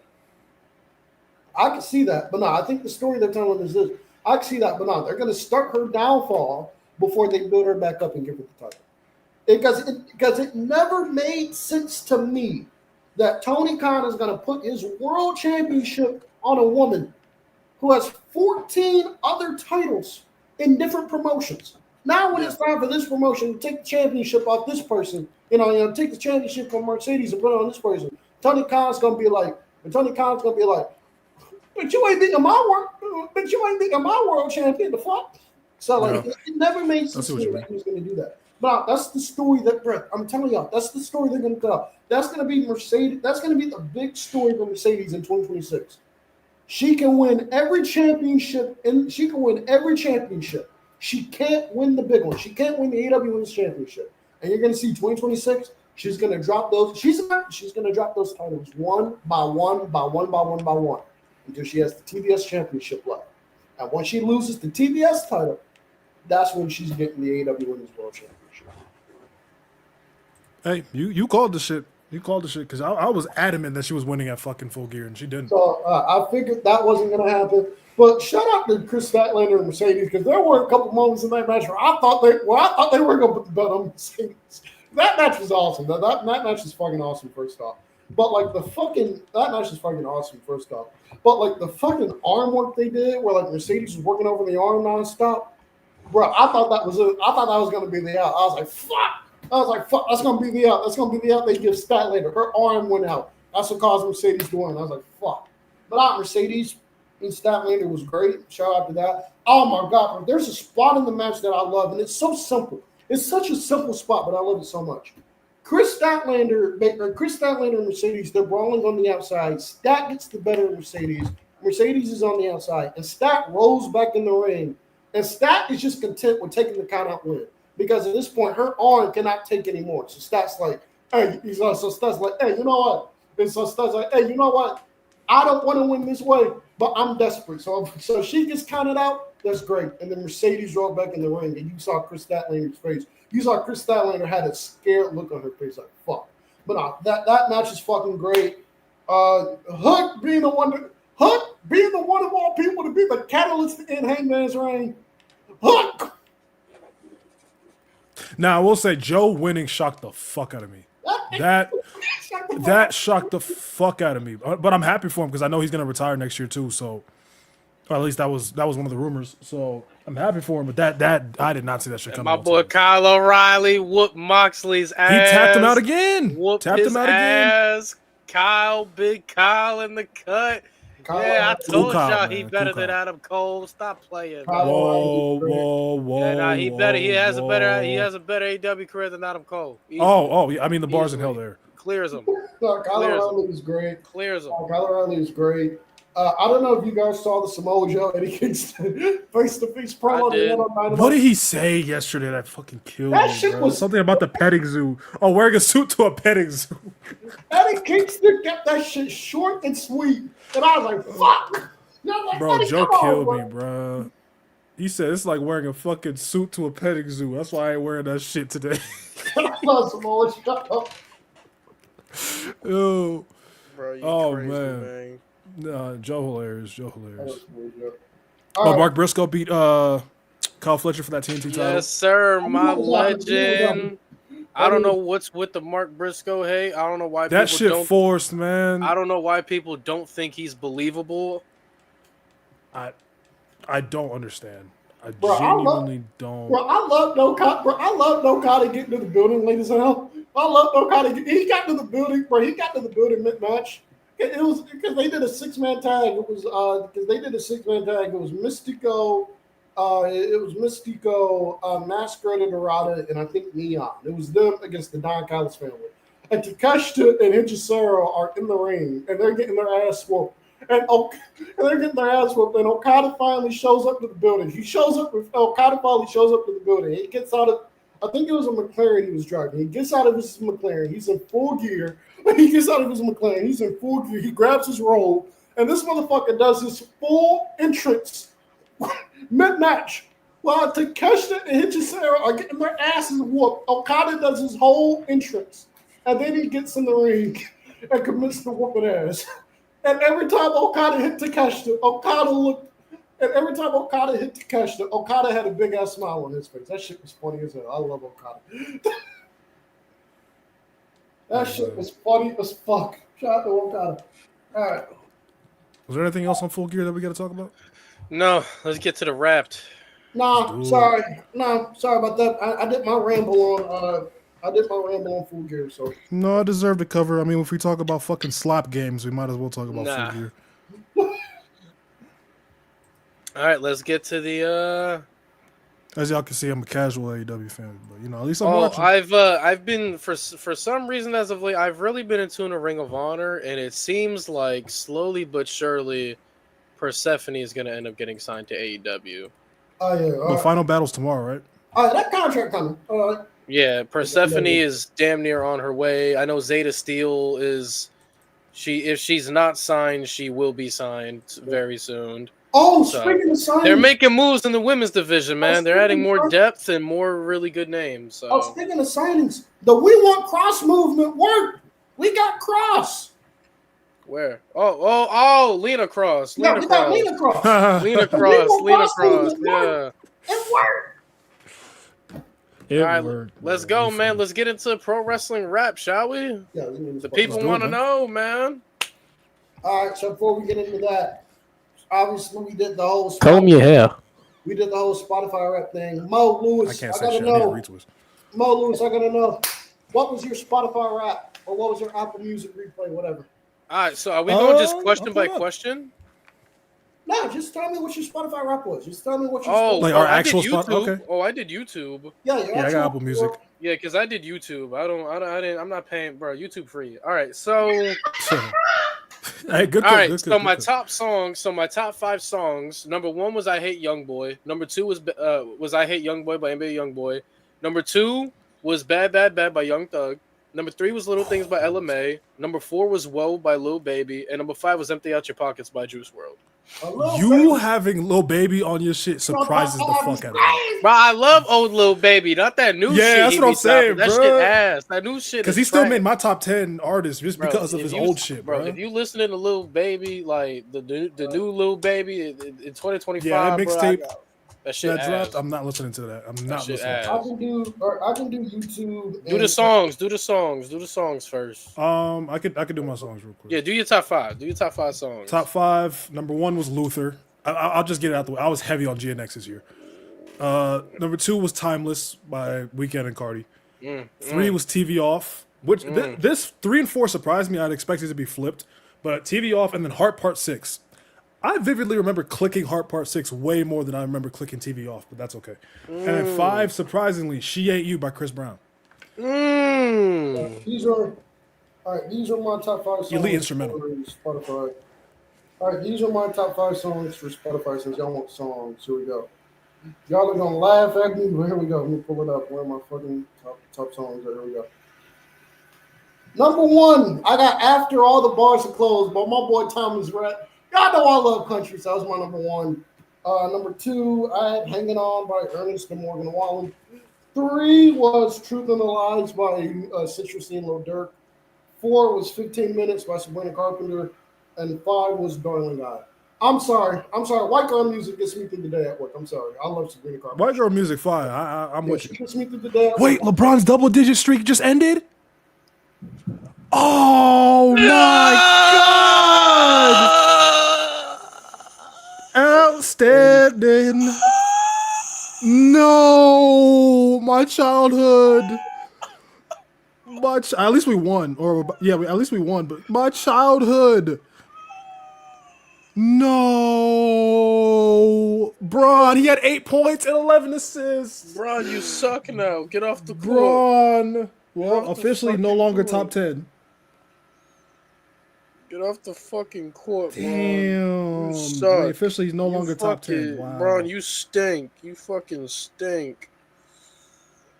Bron, you are ass. Yeah, Bron, Bron, just let number 23 be your last. Bron, you year, are bro. one of Just the let it worst players ever. All right. be. Relax. All right, so we did songs. right, All right, I so got we you did an artist right songs. now. So my number 1 artist of the year, surprised he's not even my favorite artist, but I'm very surprised. My number 1 artist of the year was NBA YoungBoy. Number 2 was Lil Baby.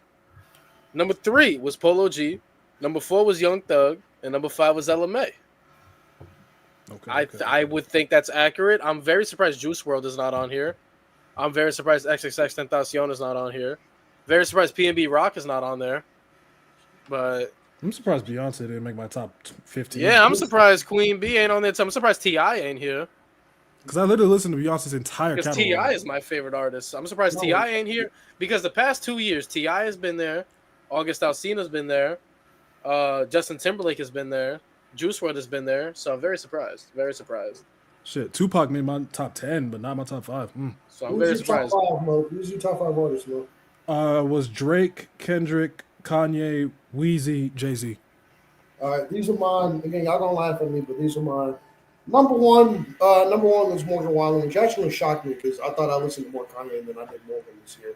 So that shocked me. I thought I'm dead ass. I thought Morgan was gonna fall to 3 because I thought Kanye West and Drake were gonna take the 1 and 2 spots. But 2, I had Kanye West. I listened to a lot of Kanye this year. Old Kanye.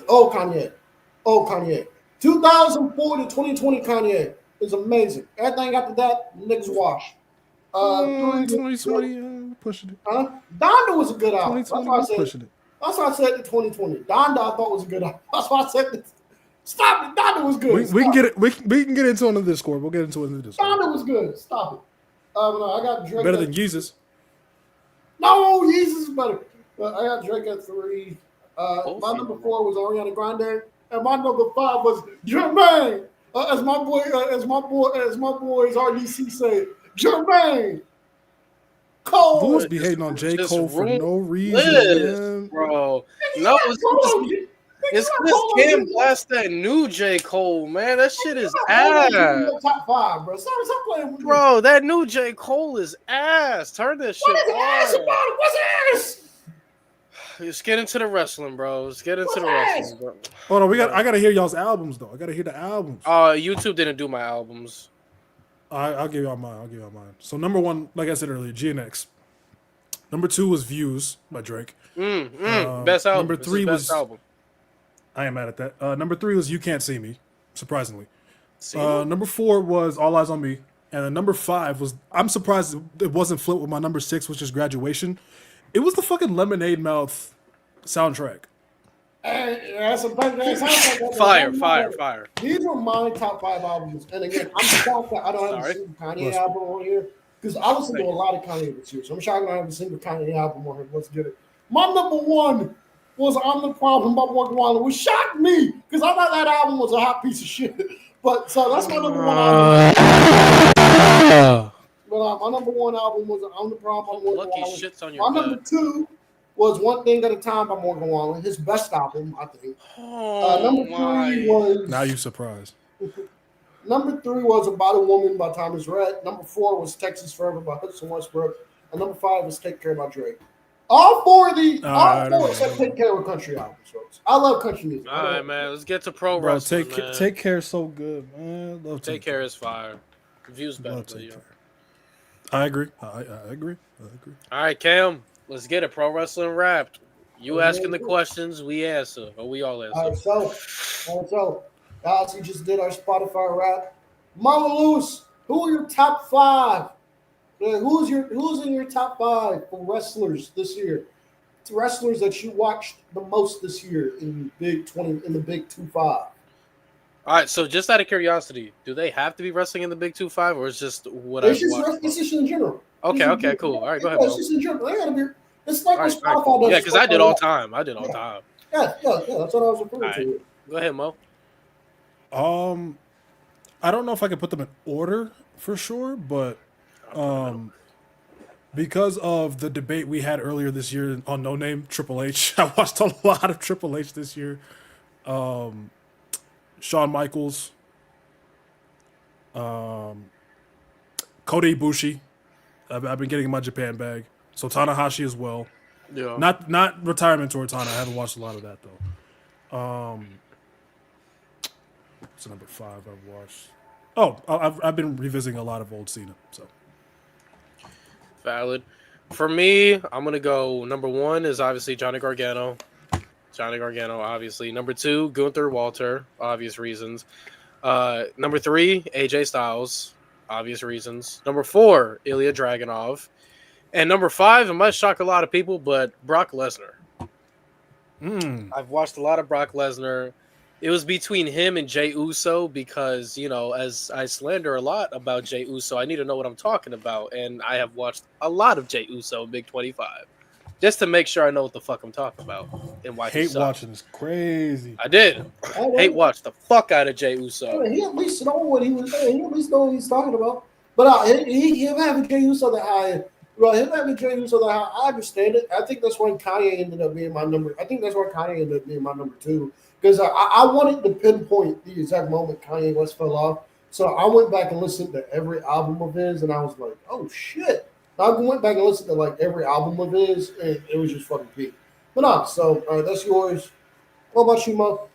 Oh wait, you They already did. It's you, bitch. Come on. It's on you, brother. I'm stupid. I'm sorry, I'm stupid. We all My tired, number man. one- We're all over 20, man. My number one was Kenny Omega. Kenny Omega was my most watched. Fucking Mark. Most watched wrestler this year. Number two, I have Will Ospreay. Will Ospreay is my second most watched wrestler. Number three, I have Goat Man. Number three, I have Goat Man John Cena. Undertaker. No, Cena. I have Goat Man Cena. Undertaker. No, number four, I had Bandito, and number five for me was a tie between. And number five for me was a tie between Kyle Fletcher and John Moxley. So, All right. What's your next question? all right. Well, we just did. Top five. We just did top five wrestlers you guys watched the most. Yep. What's the top five matches you guys watched the most? Well, what matches were you guys watching the most this year? This is easy. I'm gonna give Mo a chance to think. Yeah, go ahead, Lewis. Number one, Johnny Gargano versus Adam Cole, 2 out of 3 falls NXT TakeOver New York. Come on, man. I think everybody knows that. Number two, Johnny Gargano versus Andrade Cien Almas, NXT TakeOver Philadelphia. Match was fucking glorious. I watched both of those matches like every other day. Number three is what I think is the second best Hell in a Cell match of all time. Brock Lesnar versus The Undertaker, No Mercy, 2002. Okay. Probably the most underappreciated Hell in a Cell match, and that match is so fucking good. I love it. Number four, Hangman versus John Moxley, All In 2025. Since that match happened, I just can't shy away from it. It's so good. The storytelling is so fire. And at number five, No Surrender 2009, the Fatal 5-Way, because people forget, it was a Fatal 5-Way for the TNA World Championship. It was the match AJ Styles finally became TNA champion. So it was AJ versus Kurt Angle versus Matt Morgan versus Stinger versus Hernandez, because Hernandez cashed in Feast of Fire. People tend to forget that. But yeah, watch that match a lot because I love the ending. I love the Sting nod and AJ doing the 450 on Angle. Hell yeah.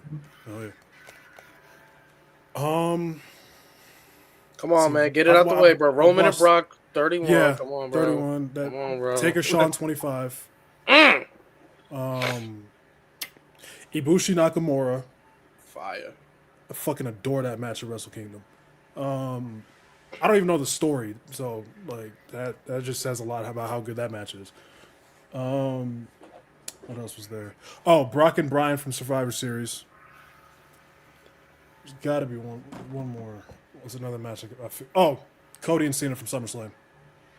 Fire. Diesel versus King Mabel. Wow, Matt. I did watch that a couple times, and oof, brother, oof. That match is awful. I would say a match that would be runner-up for me was Roman Reigns versus Drew McIntyre Clash at the Castle. I watched that one time this year too. Yeah, I sat down. I was like, I haven't seen this in a minute. For me. Come on, Cam, don't let us down.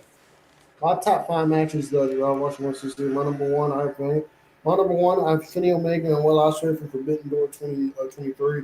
Got to mind real quick. I want to tell a story. Shout out to my boy. Shout out to Karen. Shout out to our boy Karen. Well, shout out to Karen. Shout out to our boy Karen. I remember I remember Karen hit me up once. He was like, bruh. Karen was like, bruh, I don't understand the appeal of Kenny Omega, bro. He was like, I don't get it. Bro, he was like, I don't get it. I sent Karen a text immediately. After that. I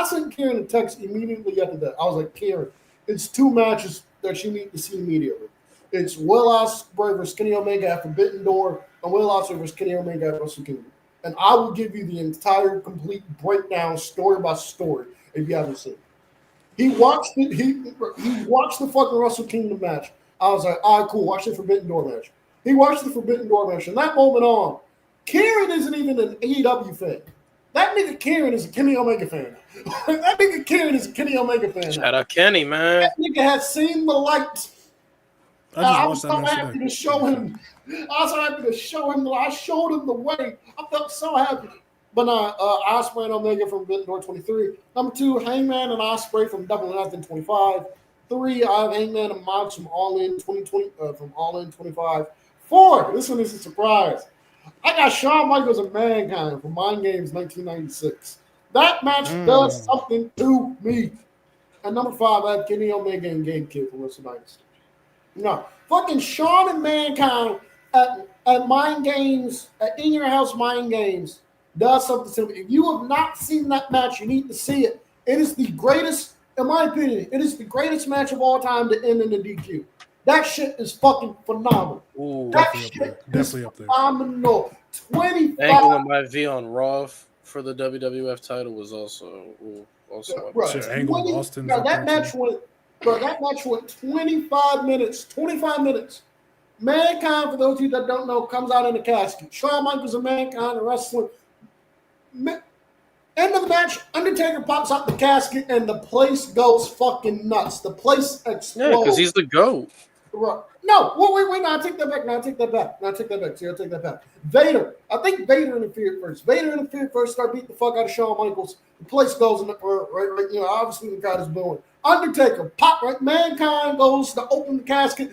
Undertaker pops out. The place goes nuts. Undertaker's in the ring. He's whooping everybody's ass. Undertaker, right? He's whooping everybody's ass. Undertaker ultimately gets right. Undertaker ultimately gets the numbers advantage on him. He may have Sid come out and make the save, and that place just went nuts. 25 minutes. The match ended in the DQ, but fuck, it's fucking fantastic. And then Kenny Omega and Gabe Kidd at Wrestle Dynasty number 5. So, Oh, how I miss Prime they Kenny say- already. They saying LeBron sacrifices 10-point streak for the win. bitch! LeBron. I can't believe it. All right, Cam, It's next like when Taker's question. streak broke. Oh my god. The next one I have is this. Hold on a minute. Nigga takes off his glasses to read. No, sorry. No, sorry. I saw a story. I saw a story. I saw a reading. I'm All sorry. right, let's go. Next question. Okay. Next question. Copy. What was your top 5 promotions that you guys watched this year, or just the most or what promotion did you guys watch the most this year? Because Mo, I don't think you're gonna be able to get it. I don't think you're gonna be able to get 5. But if you can, great. But I don't think. I'm not sure. No offense, but I don't think you're. Well, I get to 4. So if we're counting what like are the defunct promotions? So promotions. what are the promotions you guys watched the most this year? All right. So for me, in order, AEW as a number 1, obviously. Number 2 is TNA. Number 3 is Ring of Honor, because I honestly do think I'm not going to glaze and say it's fire, but I do think Ring of Honor has been putting decent television. Honestly, I think this is their best run, like television program wise, since its inception under AEW. Like, I do think it's actually been decent to watch. Then CMLL, then New Japan Pro Wrestling. That's my top 5. For me, I think I can get. Are we counting promotions that are not even existing anymore? Because okay, cool. So obviously number 1 because of my job, WWE. Number 2, AEW. Number 3, ECW. Ooh. Number 4, WCW, and then number 5. I've been watching a lot of old New Japan. So That shit. Why do you say old New Japan? All right, my top 5. My top 5 for promotions I watched this year. Number 1. Cam gonna say DPW, Defiant, WCPW. No. Y'all know my number 1. Number 1 is AEW, obviously. I know that. Yeah. Number 2, because it is my job, because I do this fucking podcast, I have to be somewhat knowledgeable, is WWE. That's my number 2. Number 3 is DPW, obviously, because I go to every Rest in peace, show. DPW.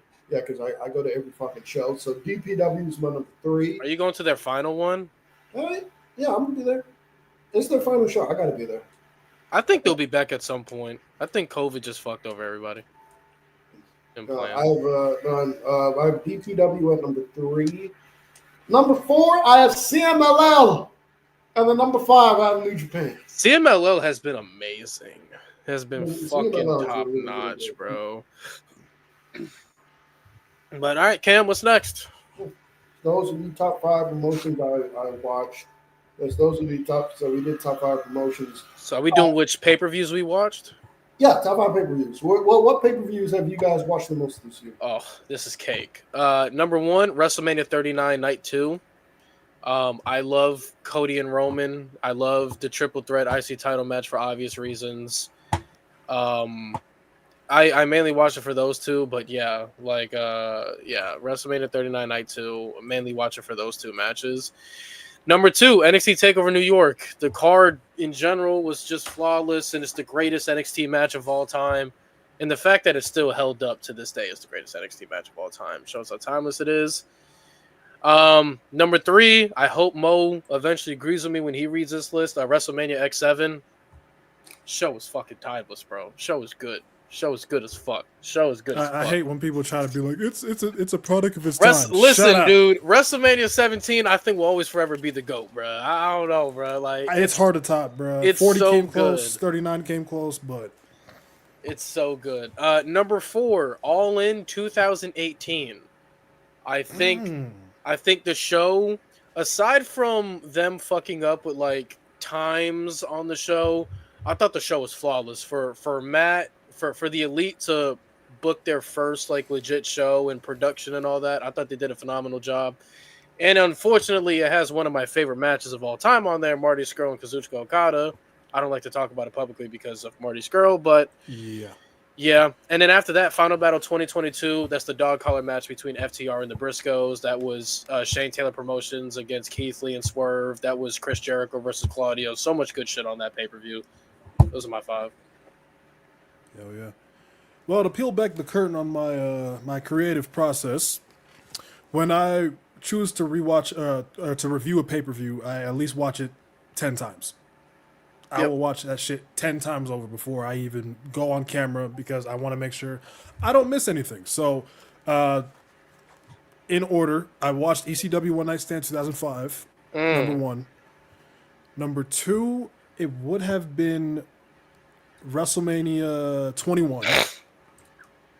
Then I'd go WrestleMania 31, Survivor Series 2005, and then one that ended up getting scrapped, but I plan to still drop it next year, Royal Rumble 2005. I don't have 5, but I can give you 4. Number 1 is Revolution 2024. Obviously, I was there live. I think that's the top 3 pay-per-view AEW's ever done. So I have Revolution 2024 at 1. Number 2, Extreme Rules 2012. That's my favorite. That's one of my favorite WWE pay-per-views of all time. I love that show. 3, Forbidden Door 2022. Phenomenal show. And 4, I have Double or Nothing 2021. Because back when I was actually trying to do something with the YouTube channel, I might or might not have some content coming out. But back when I was actually trying to do something with the channel, I wanted to do a video on why Double or Nothing 21. I wanted to do a video on why Double or Nothing 2021 was so underrated. So I had to go back and I had to rewatch Double or Nothing 2021. And that show is underrated as hell.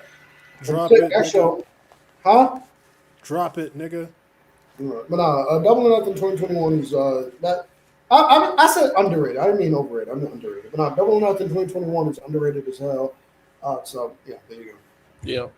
That was the first one with like fans fully back, right? Yep. If I remember correctly. That John Moxley, that Moxley entrance on that show is tremendous. That Moxley entrance on that show is tremendous. 2021 AEW, bro. Take me back. All right, so we did that. And now we got the meat and potatoes up for y'all. This is the last part. What were your top 5 wrestler theme songs that you were banging the most this year? This is cake. Number 1, Broken Dreams. Obviously, I think it's the greatest theme of all time. Number 2, No More Words is Jeff Hardy's best theme of all time. Number 3, this might surprise a lot of people, Ilya Dragunov's old theme, where it was high upbeat and faster. I think it's called Tsar's Horseman. That theme. Yes, that one. I think that's Ilya's best theme. Then after that, Day One-ish. That shit's a classic, bro. Day One-ish is so fire. I fuck with Day One-ish. And then after that, This Fire Burns. This Fire Burns is so tough. It's so fucking tough. Because a lot of them are on my workout playlist, they come up a lot. So Metalingus, Cult of Personality, The Other Side. The Other Side is so good. Yeah. This Fire Burns was another one. And then I think by default, The Time Is Now as well. Yeah. Cam gonna say current Finn Balor theme. I hate that theme. Jeez. Well, top 5. I don't know if this counts as a wrestling theme, but that John Cena song, not The Time Is Now, but but the other song he had on there where it's like, don't you know that you man be a happy man? I forgot the fucking name of that song. Right Now? Yeah, right now. Are we counting that as a wrestling theme song or not? No. Okay, all right, no, we're not. Okay. Bro, wrestling themes. What the fuck did they come out to, bro? What the fuck? Right. You're You so better off saying Macho Man's theme, which slaps, by the way. all right, so that Macho Man album slaps low key. All right, now you lost me. Nigga, shut up. Number Bro, one. bro, rather hear Bonesaw rap, bro. Number one is You lost me. number one. They get you for 3 minutes. Number 3 one, minutes of playtime. number one, I have time is now. Number two, I got Hurt Syndicate, aka, or as I call it, we hurt niggas. People. Yeah, that's my number We two. hurt people. That thing's like such a We fucking hurt bop, bro. That people. shit is a banger. That's my We number two. hurt people. I want to be in an arena and chant that. We hurt people. Number We hurt three. people. Leave it up to the AEW crowd to come up with a chant for any fucking thing. Number three is Glamorous Forever. That's my number three. That theme song is a fucking That's bop. probably my number 6. I ain't gonna lie. is forever. That theme song is a fucking That's bop. probably I don't know number what to 6 tell for me. you. That shit is a banger. I'm Four, glad I I got produced Cult it. of I was Personality. in the studio with her. Yeah, watch it. Shut up, nigga. Four, I got Cult of Personality. She's not letting you in. Four, I got Cult of Personality. And number five, I got Kingdom. So there you go. You got Kingdom. You obsessed with Kingdom like that? Oh, Kingdom's probably in there too. Actually, now that I Kingdom think is a about it. fucking banger, bro. I probably listen to that more than The Time Is Now. I'm not gonna lie, Now you bow to me. because that's like the Took first my song on the dreams, workout but playlist. not my name. You Oh, follow me until And if there was a number six would be Lance Archer's "Everybody Dies" things. we lost the plot. We losing the plot, man. We're does losing that the sound plot, like? man. We're losing the You've plot, never heard "Everybody Dies"? bro. We're don't losing the remember plot, it. bro. Brother, we're losing the plot. We're losing the I'll play some of it without getting copyrighted. bro. We lost the plot. Oh yeah, We play like lost, 5 seconds lost the plot. because YouTube been cracking down on me as of late. Cracking. Crackdown the game. I love the game. They copyrighted my last 2 videos. Crackdown Luckily, not 3? taking it down, but you know, I had to Yeah, cut they out some shit. copyrighted Bound for Glory, and I ain't even do nothing. Shit's stupid, boy. I ain't even do. All I do. Yeah, I play went the- back and looked at the stream. I'm like, what did he do? Bro, I ain't even do nothing. All I did was cry. No. That's all I did. I was genuinely like, You why know did what? they It was strike cause this? of Dark State, bro. I swear to God, bro. Them motherfuckers. Oh, probably when you walked away, because all they can hear was the audio from the shit.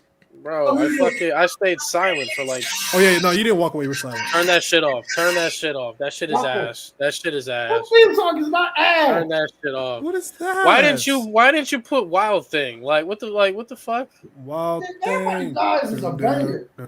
Cam, you know that theme Oh, coming back when he turns face, thing. right? Oh, also, yeah, no, I can't wait. Oh, also another underrated AW theme song. Only real ball knows know about this.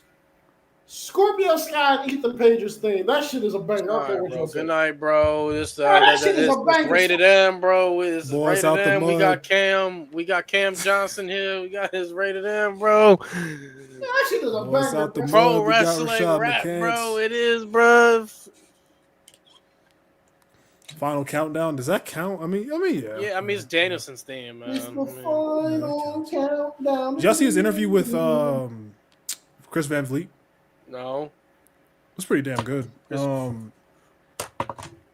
Danielson was talking about how like Mania 30 is like a complete blur to him, and it's like, damn, like that'd be like the apex for anybody. Bro, people mad because he said, yeah, my all-in moment means more to me than my Mania moment because my kids are there.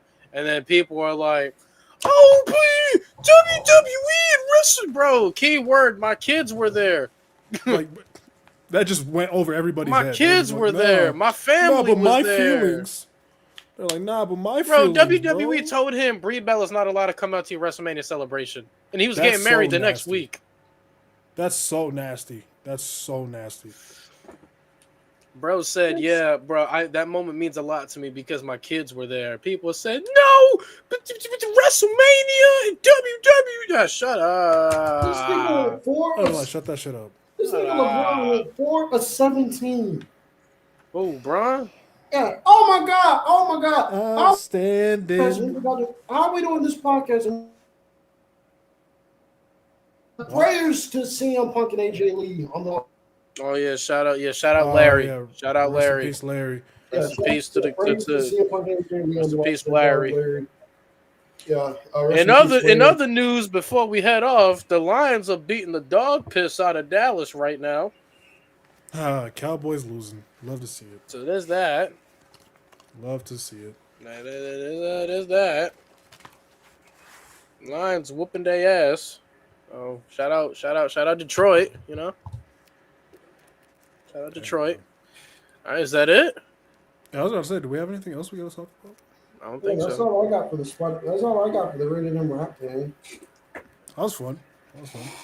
Make sure you guys join the Discord. Our audio listeners, make sure you guys subscribe to the YouTube. Give us 5 stars on whatever platform you're listening to as well. Yeah, give us 5 stars. Leave a like, and yeah, is that it? Battleground Revolution. Yeah, stay tuned, guys. Stay tuned. Already, I'm looking at the calendar, guys. Already, soon as this Saturday hits, we'll be 3 weeks away. About 3 weeks away. Well, wait, I'm looking. Yeah, still about 4 weeks away. Yeah, 3 to 4 weeks away. So it's coming up. So stay tuned for sure. Hell yeah. And yeah, that's it for me. So yeah, make sure you follow all of our socials. Make sure you subscribe to the YouTube channel. Make sure you subscribe to the podcast channel. Spotify, Apple Podcasts, like Lewis mentioned.